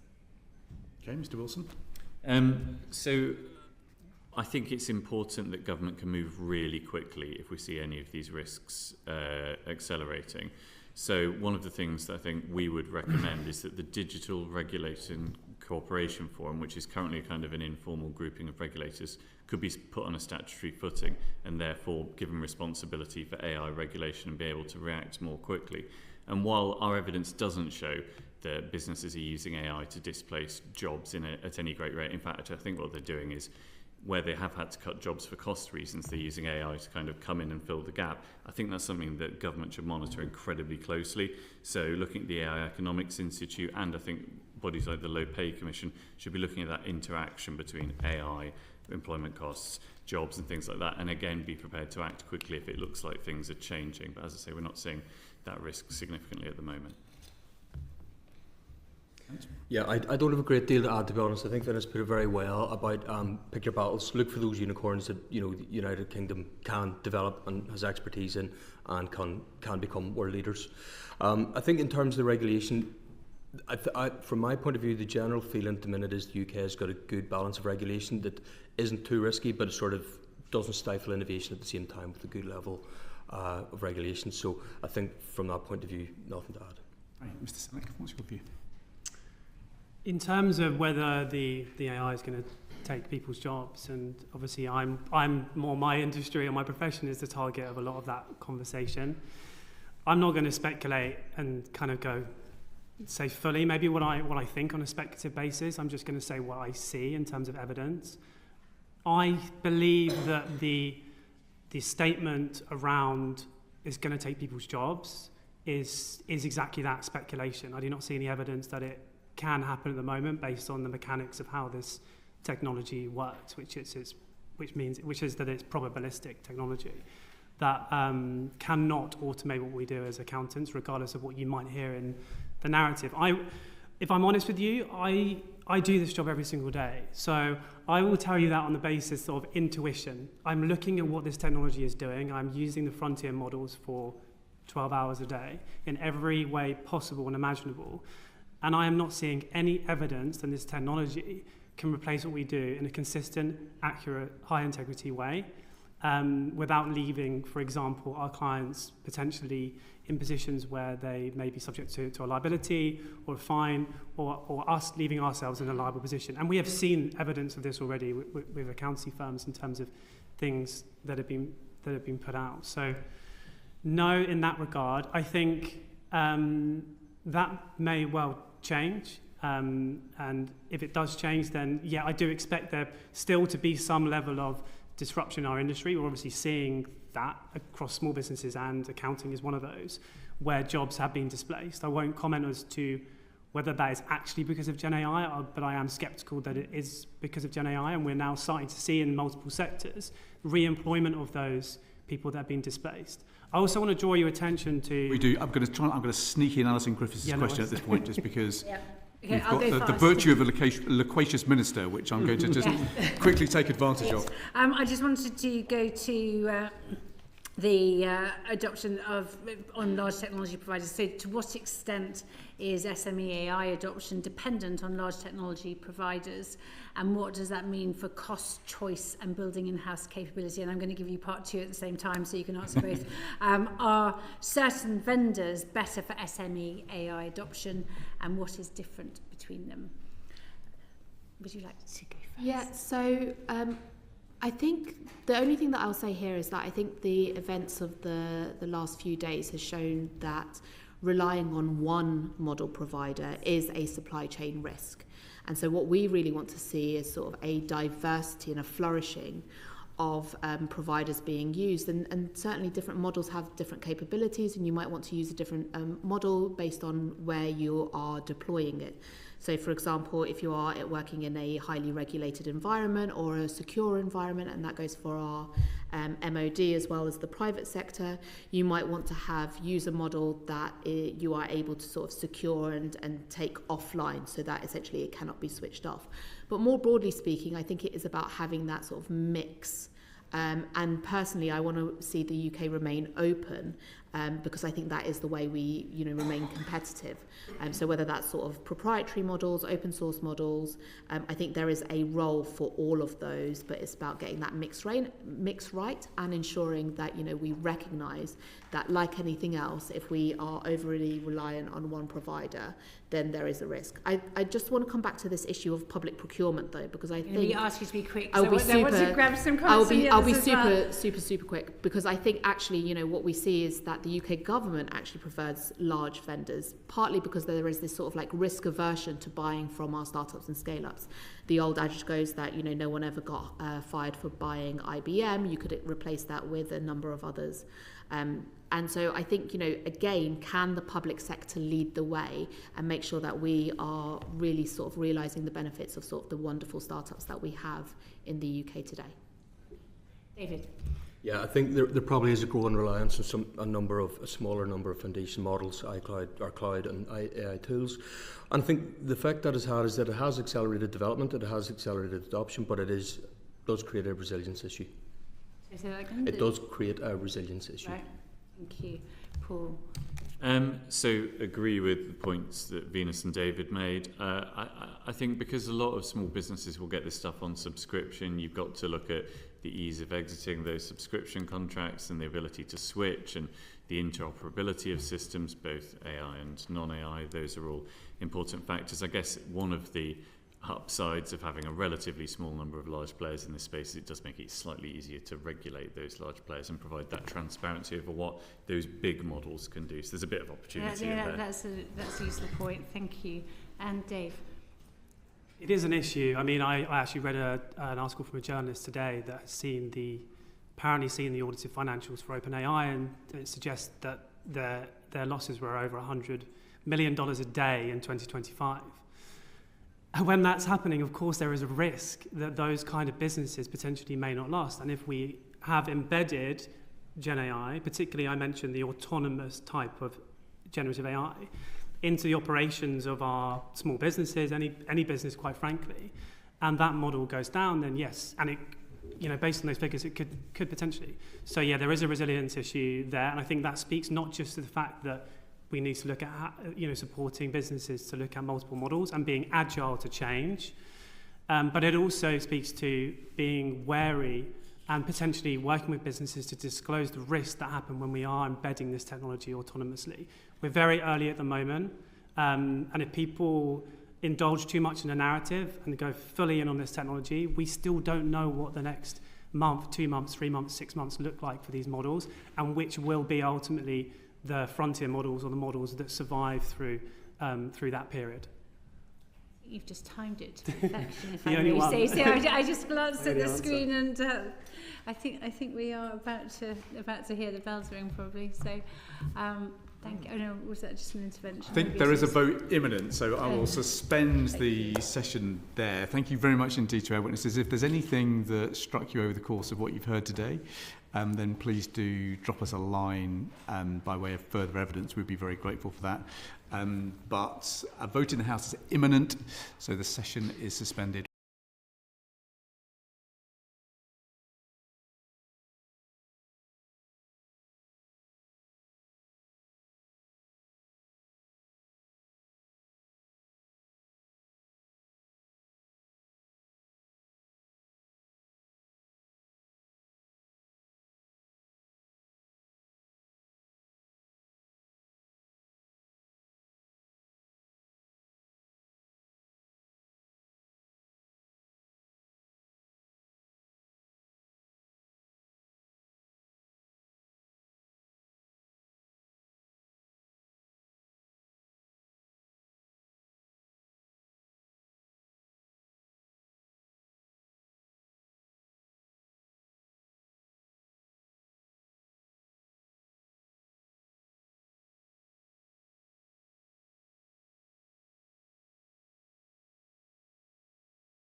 welcome to a reconvened House of Commons Business and Trade Select Committee as we finish our third panel on today's session on diffusion of artificial intelligence. Thank you so much to my witnesses for joining us today. Let's see, Kate Jones, why don't you kick us off then? So just give us a sense of how you think you see artificial intelligence being diffused through the public sector. We've heard a bit today from witnesses who have said that the public sector's got a critical role to play in kind of kickstarting, accelerating AI diffusion. But just give us a sense of what you can see right now. So our members tell us that they're experiencing two main forms of AI at work. The first, which we've already heard a lot about today, is generative AI. And they're experiencing that on a sort of spectrum where some of them are having sort of narrow domain-specific tools rolled out at work, such as EdTech, these tools being used to make lesson plans for teachers, all the way through on a spectrum through to general-purpose LLMs, and most notably Copilot, but not exclusively. And tools like that being offered in a sort of blanket offer to all staff to support with all admin and knowledge work. And we would characterise the rollout overall as distinctly immature. And then immature. Immature, yes. Yeah. And then the second form of AI we're hearing about, which is normally associated with the private sector, but we are hearing about more in the public sector, is algorithmic management. And that's primarily concentrated among our lower paid, privatised and outsourced workforces. And I'm thinking in particular of care workers and energy sector call centre workers and cleaners and porters in hospitals. And we are aware of some others, which hopefully my colleagues here will be able to talk about, but things like predictive analytics aren't as visible to workers in their workplaces. Super useful. Okay, great. Dr. Price-Forbes, tell us about the NHS. Where have we got to with the NHS? Thank you. Where have we got to? Well, I think the science fiction writer William Gibson said the future is here now, but it's unevenly distributed. And I think both from non-AI technology, but also specifically AI, that's what we're seeing. The challenge is not so much around the technology and the AI, and our challenge is really around adoption and how we can now scale proven technologies that have a good evidence base to make it business as usual from a standardization point of view. So the positives are we have got one AI solution that has been scaled across the NHS, so Brainomix, which is used to detect strokes on scanning and can accelerate the time that patients get through the service to get treatment, has been rolled out across all 100 stroke units in the country. So that's 100%. Having demonstrable benefits, it's doubled the number of patients receiving thrombectomies and is tripling the experience for those that receive a stroke actually living independently afterwards. So that is being measurably impactful. There was studies done with nearly 500,000 people. And we recognise that challenge with 600,000 strokes a year. So that's being used more routinely. The other big bets that we're really focusing on are, as Kate's referred to in terms of generative AI, would be ambient voice technologies, which has had quite a lot of press. So the capability where a large language model and generative AI will listen to a consultation between a patient and a healthcare professional in any setting and will create a transcript but then create an AI summarization.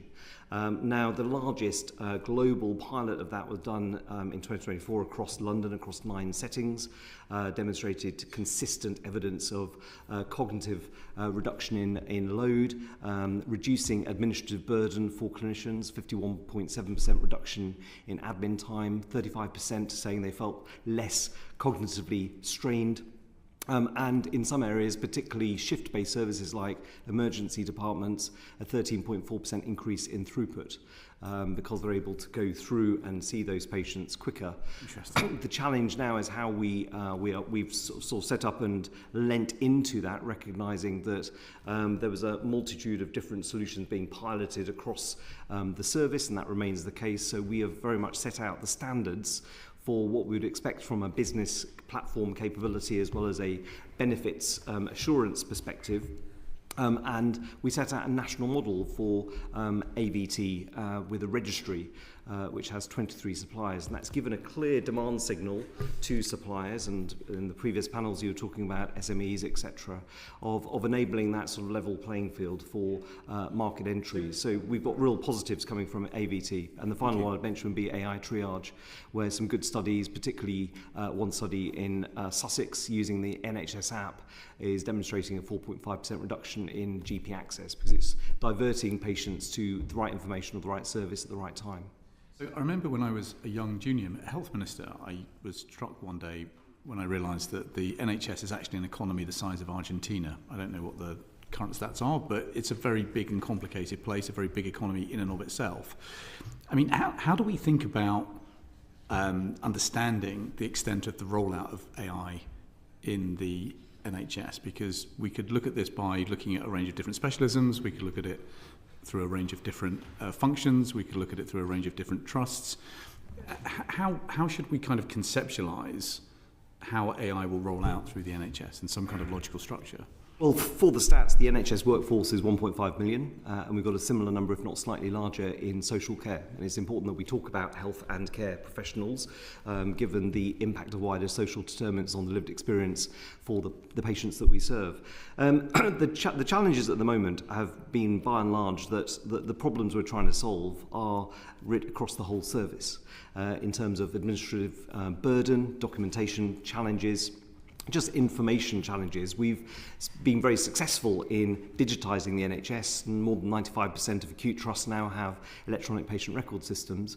But what we've not been good at is actually leveraging the benefits that come from having higher quality structured data, which we heard from previous panel members you need for AI to be able to act upon.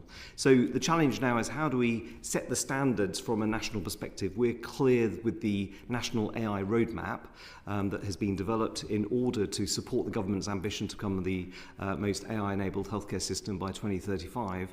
And that's been built with health and care organisations, with regulators, with academia and industry, and very much supports not just how we return constitutional standards, but address the reform strategies of urgent emergency care, elective recovery, neighbourhoods, but also wider government priorities around economic growth, life sciences plan, and sovereign technological capability. So we've positioned the AI roadmap around 6 pillars, recognising that different providers, different systems, different regions are coming at from a different level of digital maturity and capability. So that's in terms of the systems they might have deployed, the infrastructure, the data quality they're getting, the interoperability of those solutions, the leadership capability, particularly as we're going through the change at the moment with the merging and the diverting of funds and priorities to frontline services. We need strong leadership capability from the digital data technology workforce, which only amounts for 3% of our workforce and is diminishing. And we need really good workforce capability, recognising that the literacy of the NHS workforce, according to studies, is slightly less than that of the rest of the UK industry. You talk there about seeking to build sovereign capability. Does that then take you into difficult questions about the choices of partners? Obviously, there is a real issue in some parts of the public sector about, for example, whether to use Palantir. Is Palantir a business that is being used in the NHS today? Is it the kind of business that could be used in the NHS in the future? And how would the NHS go about taking those sorts of decisions? Chair, you may be aware there's been a separate committee this afternoon looking at Palantir as an organisation, and as an official, I wouldn't want to comment on the specifics around Palantir other than to say AI needs high quality structured data. The challenge that the NHS has suffered with for many years is fragmented, siloed data. We have sort of digitised organisations and then we've tried to share that data rather than what our plan now really, the 10-year plan, is a shift towards how do we build services and data flow around the individual in their community to prevent them needing to go into a hospital setting. My favourite phrase in the 10-year the 10-year health plan is that care should be digital by default, in a person's home where possible, in a neighbourhood if needed, and in hospital if only necessary. And that is a phenomenal shift from the current model, which is 95% of care is face-to-face, often within hospital settings. Okay. So we need to bring the public, patients and workforce for that. The final bit, just if I may, is we've launched the National Health Access Programme. That was a values-based procurement was published last week. We published an SME playbook back in February, and we're working on an innovator passport. So recognising procurement has historically been a bit of a barrier, particularly for SMEs. SMEs make up 85% of the supplier base for health and care, and we recognise the need to level the playing field so that we can be really clear around, rather than just going for lowest cost options at scale, we can actually look at better demand signalling to improve market access and to work with industry and suppliers and SMEs to produce solutions that solve the problems we're trying to fix, how commercials and procurement can be changed to then leverage that so we can lead to adoption and scale and the growth that comes from it. Okay, thank you. Let's just round out the picture and hear the story from local government. Certainly from a local government position, I think it's important to understand it's not a homogenous group where it's fragmented naturally by virtue of being very different organisations. My own council is significant in size, but not necessarily significant in terms of the whole sector. I think what's critical is we're seeing local priorities come through, which is driving the adoption of AI, particularly in things like the front door, optimising how we can interact with our citizens, but also in areas such as predictive analytics, so falls prevention, for example, in adult social care, looking at things like predictive analytics around highway defect in some areas, but more importantly, looking at those administrative tasks that are regular and repetitive and how they can be taken out and support the workforce to make those decisions and support their views rather than focus on the bureaucracy of the activity and really the interaction with the citizens. So it's very much a mixed picture depending on those local priorities, and everyone is going through different stages and different governance steps, which is causing quite a lot of delay in the general adoption of some of those opportunities. Okay, thank you very much. Sarah Edwards. Thank you, Chair. I'm going to say this panel has been excellent so far in giving actual examples of what it is that productivity gains are being generated by artificial intelligence. I've been getting quite frustrated by just hearing it makes things better or we get more productive. I want to know how. I want it to be described more. So thank you so far for some of the examples. So as you can probably guess, I want to hear a few more, particularly on this measurability of the productivity gain.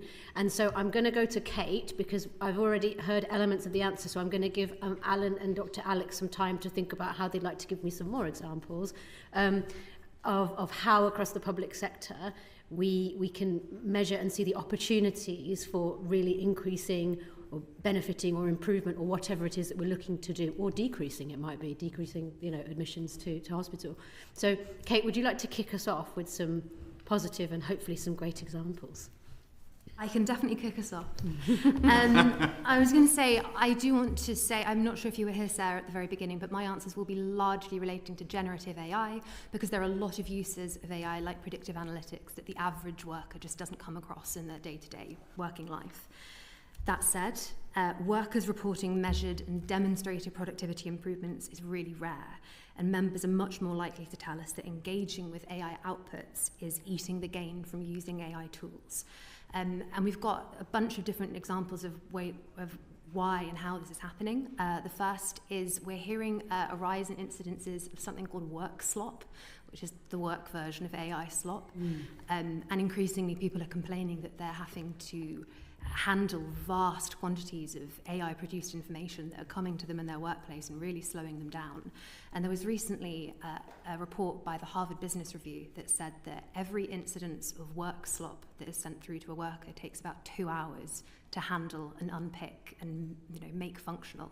Can you give us an example of what that might be, or what how are they? What are they receiving and why? What might that thing be? What's the slop look like? So you might be someone who works in a local council and you ask for a policy write-up on cameras. I think there was something about cameras earlier on roads, and what you get is someone's panicked, gone, I don't have the time to do this, typed into Copilot, can you please write me a report on cameras, and you get this technically quite good-looking, well-formatted, fluent English response, but that doesn't actually engage with any of the local issues, often is incorrect in a bunch of different places, and generally has drawn its opinions from across the internet and not from the specific context that's needed for you to do your work.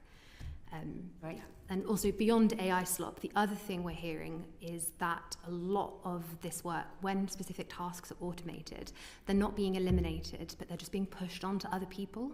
And we're hearing this a lot in the NHS from our members who predominantly work in administrative and operational roles. Increasingly, their jobs are being automated by AI and generative AI. And they're reporting that, because they're often being redeployed, that their jobs are still needing to be done because there's a lot of work that goes into their jobs that isn't automatable, like human judgment and chasing things across the NHS's very fragmented systems and safeguarding referrals. And instead, what we're really hearing is that clinicians are having to pick up that work, even though they're already overstretched. So that isn't to say that there definitely aren't productivity gains to be made, but the picture is a lot more complicated than the average study or figure would suggest. And two things are really clear to UNISON.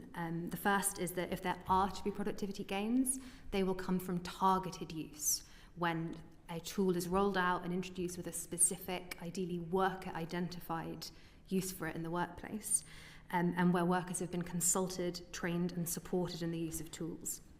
And it's also critical that any benefits are going to be really context dependent and deployment needs to match. A blanket one-note rollout of a tool isn't going to produce any productivity gains on a large scale. That's why UNISON would advocate for worker voice to be integrated into any rollout as soon as possible, so that the people who actually use the tools can make sure they work. That's fantastic. Well, that leads me on to my sort of follow-up to Alyn. So you mentioned earlier highways defects was one application of AI and the sort of front door. So I'm guessing it's the people come in with an issue around council services or something like that. So do you incorporate, or have you incorporated that worker voice into that rollout? Have they influenced the tool, or have you sort of brought that in-house? And can you speak to sort of how it's measurably improved what it is that you were trying to do, like the problem you were trying to solve? Yeah, of course. I think I've got a better example in the creation of education, health and care plans. We know that there's a significant backlog in the system. We know there are significant issues with that.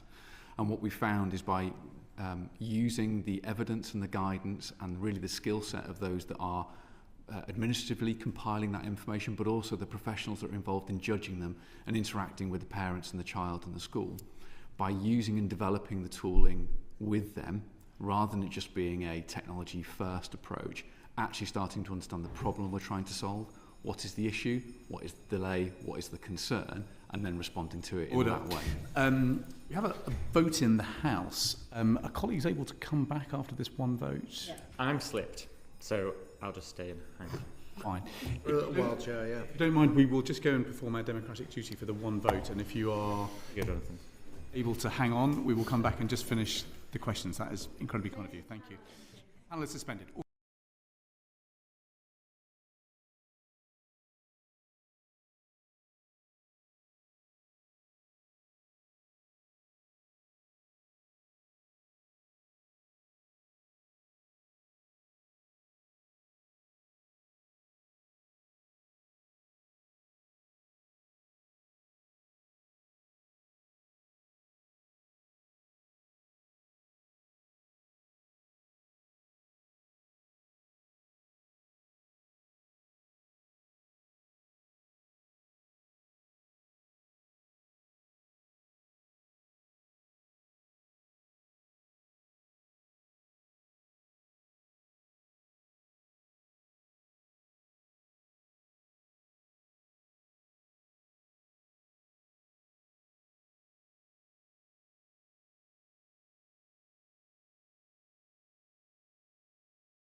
Welcome to a resumed Business and Trade Committee inquiry this afternoon, looking into the diffusion of AI, and Sarah Edwards is going to continue her questioning. Thank you very much, Chair.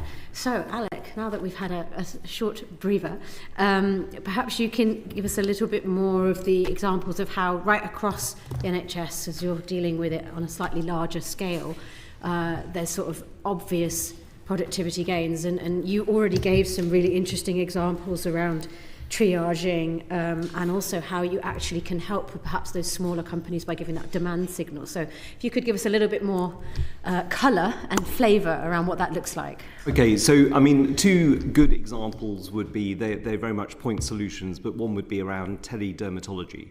So Skin Analytics has a product called Derm that was developed in this country. It's basically showing now it's a class 3 medical device. It's the first in the world to be autonomous, and it's 99.7% accurate in differentiating between cancer and non-cancer. So that's been demonstrably evidenced and piloted. It's now in 20 sites live. There are 600,000 patients being referred for queries of cancer. That was a 10% increase in demand in 2024. So that's addressing the demand challenge. And then if we look... Before you go on, let me just check on that one. So this is a piece of medtech developed by the NHS. With a partnership or sort of just internally was it developed? And then is that then something that, because there used to be a sort of entire department that actually created these things and then sold them globally, so there was actually a revenue generating arm to the NHS, which I think got scaled back quite a lot. Do you think there's an option for this type of... We had the AI lab was set up in 2019 to look at the whole process around funding. It was funded to the tune of around 140 million. It was closed down last year, and that was very supportive in accelerating some of this work, looking at capability from SMEs, etc., and that demand signalling. And I think that's something we are sort of looking at, and very much the national AI roadmap that I've laid out really is centred around 6 pillars, making sure that we look at governance and standards, we look at data and infrastructure, we look at the workforce and the skills, and I would apply that to public and patients as well, how we create the evidence base and evaluate really robustly in parallel as we go along, how we do adoption and scale really well, and how we get partnership and innovation.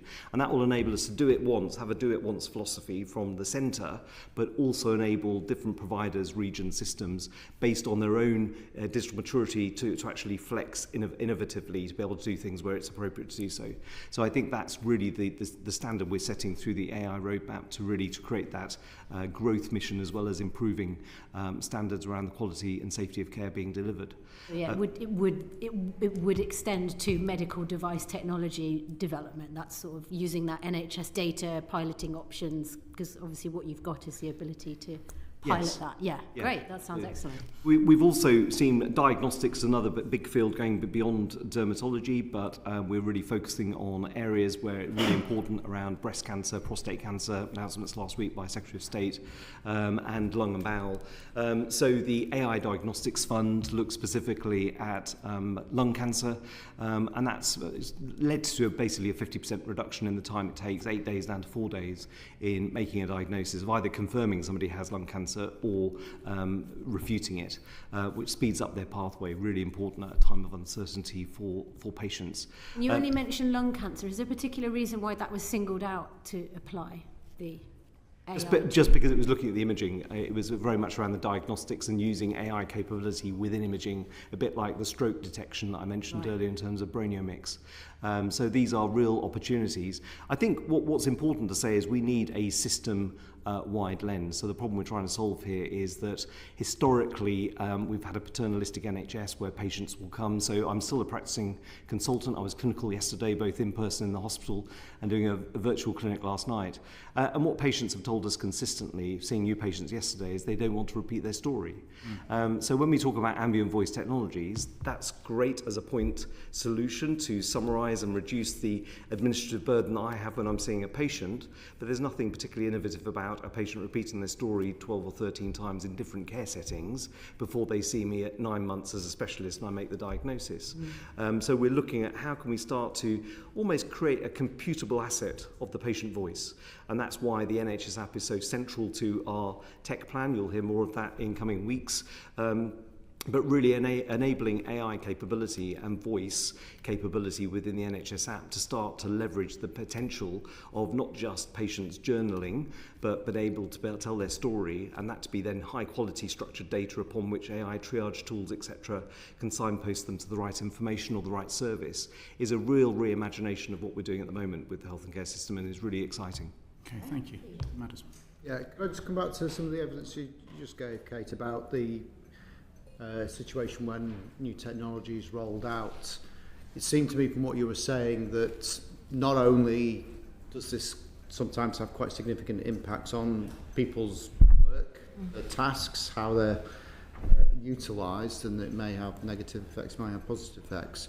And obviously there's a debate about whether there should be some sort of proper guardrails about consultation there. But you also seem to be suggesting almost that quite often the employer is rolling out the technology without really giving a proper guideline as to how it should be used. It's just sort of like, here's some new technology, and they're expecting people to sort of try and trial and error. Is that a good characterisation, or is Absolutely. And I do want to say that's not universal at all. The public sector is huge, and there are some really good examples of AI being used. But generally speaking, we're seeing a lack of consultation and training that is really quite scary for the future of public services if AI continues to move at the speed it's moving at. I'm trying to think of what would be my best example. I've actually got a positive. I shouldn't say that in a surprise tone. Social workers are really beginning to benefit from a rollout of AI transcription tools in a bunch of ways. One is that they are saving time on documentation workloads, which is historically a really big problem for social workers and one of the biggest things making them leave the career. And that then means they can spend more time in the meeting or in the case meeting, focusing on the person in front of them, reading their body language, and also hopefully having some time freed up afterwards to then spend thinking more about the case. And the reason we think this technology has been so well received by social workers is that, first, it fills an identified need that workers themselves asked for, and said this is somewhere where we'd really benefit from automation. Secondly, a lot of the tools being rolled out in social care are built for social care.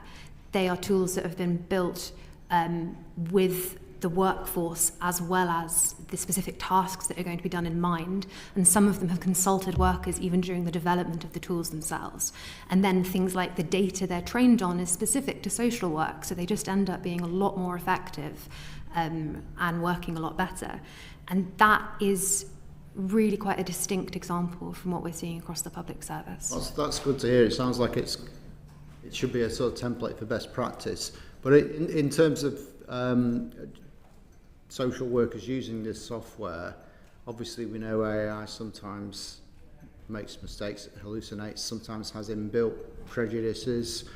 Obviously social workers are making some very, very significant life-changing decisions. Is there any sort of checks to make sure that these software instruments are working in a way that doesn't cause sort of any unnecessary difficulties? So, in a word, no, not really. And liability for mistakes made is a big concern, not just in social work, but in medicine. The Medical Protection Society, I think it was, did put out a statement last week about how they're really concerned that doctors could be liable for medical malpractice if they don't spot errors made by AI in diagnostics. Specifically in terms of social work, and in other sort of regulated professions, AI is just moving so quickly that the liability structures and the regulation isn't keeping up. And workers are really being put in the firing line. We're already hearing about workers facing disciplinaries because they haven't spotted mistakes in AI tools. And while that liability and that relationship really does need to be worked out, the cases in which we're seeing those mistakes go unspotted are when workers are not being given time back from time savings. Okay. So just on that point, presumably then if you have a workplace where someone is disciplined for a mistake that AI has generated, you're advising your members double check everything, and therefore any productivity gain is lost? Yeah, absolutely. The checking is a big time sink for time savings. Okay, I'm going to speed up just because we've lost a bit of time this afternoon. Mr. Aldridge. So I think you've pointed to the significant responsibility of public institutions and public servants in this space. So one of the questions that I'm really interested in is what are the biggest constraints for public institutions, our public bodies in adopting AI? The Local Government Association highlighted a number of significant problems around lack of funding, lack of staff capabilities and lack of staff capacity, and went on to say that it is these pressures limit councils' ability to move from experimentation to scaled deployment. We still expect a hell of a lot from our local authorities. So if you could expand on what you think are some of the key barriers and what can government do to try and mitigate that would be great. Alyn. Thank you. So certainly what we're seeing is that those, and as colleagues have just said really, those colleagues that are really important in the development of these tools that make processes more efficient are exactly those colleagues that are under the same pressures, workload pressures, caseload pressures that need to be addressed. And it's the balance between those two elements. Funding is often directed at the development of the tool, not necessarily the collaboration that's required in terms of the development of the tool and how those are used. And actually that narrow focus around the use and development of the technology often misses the wider requirement for that support to come through and ensuring that councils, in this case, have the benefit of, I feel like, a buffer, an opportunity to invest in the services, invest in the staff, create that training, create those proper policy frameworks that enable decisions to come through. So certainly that's one area that can certainly be supported. Central government control of this is not something that I think the local government family would see coming forward. I think what we would like to see is enablement. We'd like to see more sharing of best practice, more sharing of those ideas, and providing that pooled resource whereby we can all pull on the experiences. We're all going through the same experience, just at different times to reflect local priorities. If we had the ability to have that pooled experience and benefit from that, and also then be able to share that knowledge and experience across the sector with that government support, it means that we can adopt some of the issues and address some of the concerns far more quickly and get to the real crux of the point, which is supporting our residents. But you don't have that today, Mr. Jones. I don't believe we've got it in a wholesale way. I think we've got individual investment and individual support associated with particular technology developments and working through individual areas.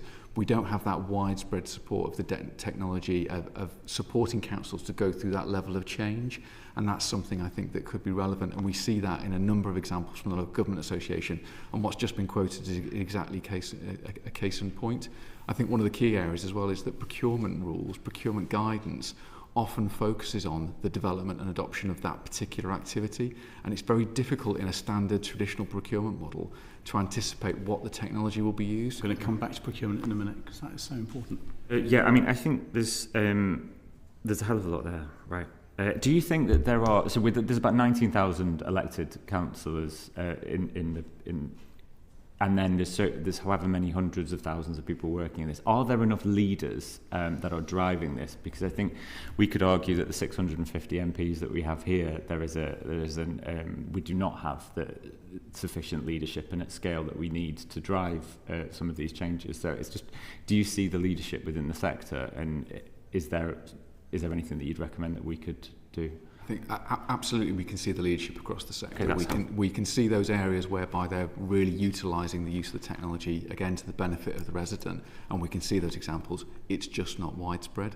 It's just not something that's part of the standard toolkit of a local government officer, and what we need to do is make that part of the standard approach so we ensure that we're using every single tool in the toolbox to address be it budget pressures, workforce pressures, or the residents' priorities that are coming through, and that's the skill that we need. But there are some incredible case studies that I've just outlined earlier. It's using those case studies and rolling those out and showing how they could be beneficial to other areas.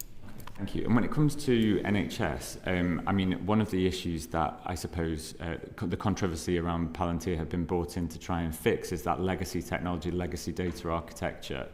So is the public sector limited in its capacity to adopt widespread AI by some of these issues? And one of the things that I'm really wanting to unpick is with Palantir having brought in, the federated data platform, what are the risks to removing that? And they are the sort of questions that really need to be fleshed out in the public for people to understand that. I don't know. Well, if we just focus on what the federated data platform is already delivering in terms of benefits, it's been sort of rolled out in and signed up by 35 integrated care boards and 170 trusts. 139 trusts are live and 137 are now reporting benefits. And that means, over 94,000 patients on a cancer journey have had that cancer journey improved by 6.8%. We've seen hundreds of thousands of patients safely removed where it's appropriate and clinically relevant from waiting lists. So it's already demonstrating benefit, and with a 10-year program profile of benefits of 2.4 billion over that lifetime, 646 million of that being cash releasing, and it's already released 217 million of benefit in terms of monetary. So it's there. The wide point is the barriers to adoption and scale, with growth being at the intersection of that and being the sweet spot, is the challenge that we're facing. And the barriers to that have historically been skills, workforce. We've not invested enough in people and change management. We've known for decades of the productivity paradox has been talked about for 30 plus years about how industries take a while to adopt new ways of working when it's been digitized. And we've been at fault in some respects of digitizing what we were doing on paper. And that's not particularly innovative. So we've now got a real opportunity to leverage the assets we've already invested in. Particularly, I said more than 95% of trusts now have electronic patient record systems. So we need to really optimize their use, which means investing in people, making sure we do change management and use behavioral science and human factors to get hard-pressed health and care professionals using the solutions in front of them, which will enable us to surface high-quality data. And the federated data platform is then that data orchestration that can start to create those insights from which you can then act and intervene in different ways. So we need a data platform, and that's the data platform upon which we can then start to leverage in the future the utilization of AI, because AI needs good quality data. So I think the FDP is not an AI platform, just to be clear. It's a data platform that's bringing together fragmented silos of data, but then enables us to be able to utilize that in different use cases. Are you saying that that's at risk by removing Palantir from the system? We will need a data platform. Okay, cool. Thank you. Kate. Yeah, I just want to come in on that very quickly. Our members are raising concerns about Palantir to us day after day and increasingly in recent months. In terms of what you said, Alec, I think there was a report published in the FT this morning about how and I think the campaigning group Foxglove did some FOIs on the actual impact of the FDP, and a lot of their claims of service improvements are coming from a very limited number of hospitals and being extrapolated across all of the UK. So that's just one thing I wanted to say, is that members are telling us that they do not believe the FDP is the right tool for the job. More broadly, in terms of Palantir, as procurement goes on and they're considered for more and more contracts, like the single patient record, UNISON members are incredibly concerned by Palantir's actions in Palestine with US ICE and are vehemently opposed to further contracts being signed with a company that doesn't reflect British values. And we would say that public spending should be building the kind of society we want to see. I think the question we don't have time to go into now is around the values at the heart of it, and whether or not either of you say where's the truth, because that's what we need to get to. Anyway, sorry. Yeah. Let's come into this question of procurement, though. Sorry, Edward. Thank you. I think it's a good place to sort of segue on to that, because obviously I think it's £1 in every £6 of the government is on procurement. So it's a huge possibility that we can sort of leverage that spending base to make sure that we're getting the right services. But how, at the moment, do you view the current procurement processes that the government have in? Because we heard earlier about how the sort of local government services, NHS, they're quite rigid structures potentially. That's how they've been described, and not necessarily. So in theory, they may not work so well for AI procurement because maybe the sort of the way that we articulate the types of things that we're trying to procure, we haven't amended that to the types of problem solving that AI could. But perhaps I'll start with you, Dr. Alec, because you did describe how you'd sort of set up some systems and you're sort of enabling that. So maybe you're starting to create an alternative route. Maybe you can talk us through that, and then I'll ask the other panel for sort of their thoughts on. Yeah, I think we're recognising that we've had a fairly fragmented ecosystem for procurement, which has made it very difficult for market access. It's made it difficult for commercials and procurement because the skill set for that within individual providers or regions has been quite difficult, and therefore there's a real logic to doing that at the centre and really having that capability and skill mix.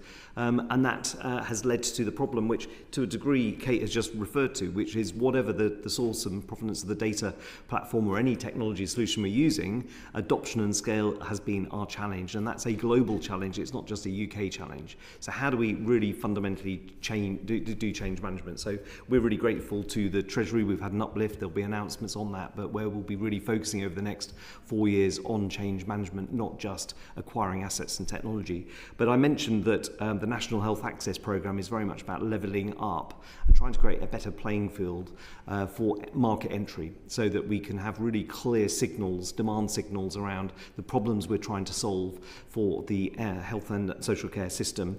Really a shift towards values-based procurement rather than just going on what's the lowest sort of cost base without any proven definite benefit downstream. Can I just check, is the current model from the government where they almost sort of give you that pro forma of this is how you procure services or goods and things, is that quite restrictive, or are you able to almost create your own? Are they starting to sort of reformulate that approach, or is it something that you've just done separately to that? Because what we've heard in other sessions is that the government procurement system is quite rigid and inflexible, and for example, if you're applying not an AI model, but you're applying a digital system, which is static, it kind of works. But if you're applying an AI model that's sort of moving, needs constant management, it doesn't quite fit from that sense. So.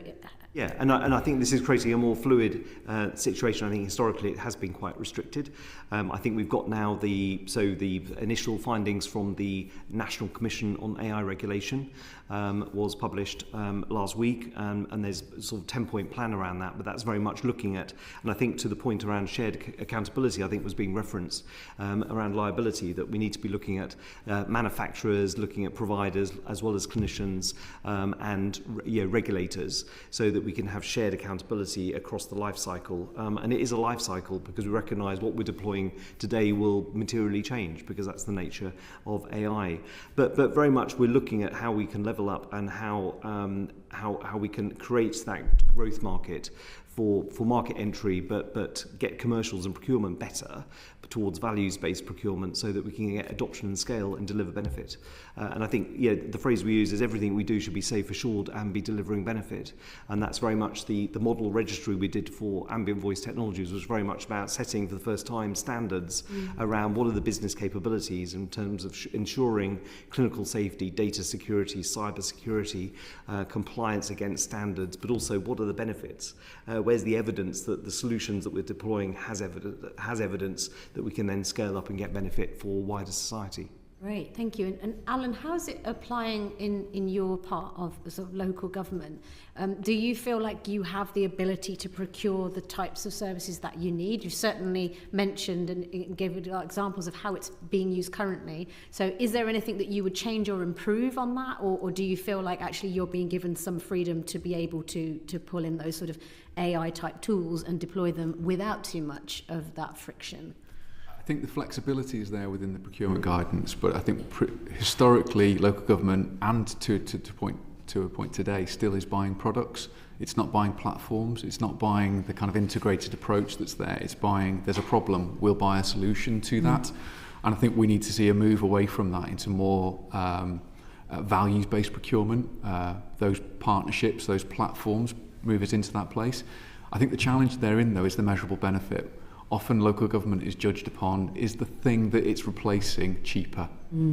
Is it going to still deliver the outcome that is really important for the resident, but is it at a lower cost? Because cost is certainly a significant concern for a number of authorities that are very close to being financially unstable. And I think that's part of the challenge as part of those two things. How do you reconcile an investment in something that's a platform, that's in that partnership, where those measurable benefits will come through much later down the line, to something that actually is functionally appropriate for the here and now, but actually doesn't give you any future-proof approach to that. And I think where we've got to move to is a way of thinking about how we're assuring ourselves of what we're procuring, what are the steps we're going through, rather than the nature of the procurement process itself and what's the outcome we're trying to get to as part of that. And the current procurement rules really do narrow that engagement, and they focus on purely, are you buying the right thing? And if you're buying the right thing, you're then held to account of making sure you deliver the right thing. Well, the pace of change, we had a platform that was operating in February that wasn't functioning. Today it's working brilliantly. And that's the difference. The products and the platforms are moving so fast that often it's iterative and they develop so quickly. Those individual products don't have that flexibility, and that's the concern that we have with the procurement rules at the moment. That's really helpful. Thank you. Okay. I'm just conscious that we're about an hour over time, so I'm keen just to sort of wrap up very quickly. I just want to ask two questions, really. So one is, do you share our view that the public sector could be an accelerant for diffusing AI? And then just second, what is the number one issue? What is the number one recommendation on your wish list for government? Alyn, do you want to kick us off? First, do you think that the public sector is a potential accelerant for diffusing AI? Absolutely. I think when we look at the collective buying power that we would have as a local government sector, the challenges that we have, we're ripe for that opportunity to be able to rinse it through. The public sector could definitely be an accelerant of good and responsible AI. Procurement is one route for that, and we would particularly call for statutory bargaining to include AI when it's introduced to a workplace. Okay. Alex? Absolutely agree. We need to reframe the relationship around AI towards augmenting and supporting staff as a decision support tool, not replacing them. There's going to be very much more around oversight, judgment, validation of tasks. So when I've done a consultation and I've said I'm going to request an MRI scan and refer somebody for physiotherapy and request bloods and prescribe a drug, that's presented for me to validate. But there's also something about how we start moving, not just focusing on productivity enhancing AI, which will reduce cost, but how we start to really focus on innovation-focused AI, where we can start to get, as you were referring to, people, processes, partners, platforms, really operating in a mutually supportive feedback loop, where you start to really, it's a flywheel effect where you start to create value and generate growth, and that's going to be really super exciting for health and care. Number one ask of government to help with this? We've got to focus on people, change management. Trust is hard earned and quickly lost. We've had a challenge with the productivity paradox with technology we've put in already, where we didn't train staff or, dare I say, public and patients. We've got to come on a journey, and we've got to make sure we're transparent, accountable, and bring people on that journey by making it really clear what we're trying to do and the problems we're trying to solve. And Kate, yours, just restate your... broadly, worker voice in AI and public sector. Mm-hmm. Okay, thank you. What would yours be, Mr. Jones? Coordination and change. They're the two things that are critical in order to make sure we're getting that tiny bit for us. I think the coordination from central government and from the associations that support us to make sure that we're understanding how things are developing, and we're learning from best practice wherever possible, and we're using those examples and we can share that information more readily. And I think we've already heard the critical part are the workers, are the staff that is part of this change. So ensuring they're supported from the leadership right the way through the organisation to be able to adopt these new ways of working. Great. I can't tell you how helpful that has been. Thank you so much indeed, both for your patience and for your expertise this afternoon. That concludes this panel and that concludes this session.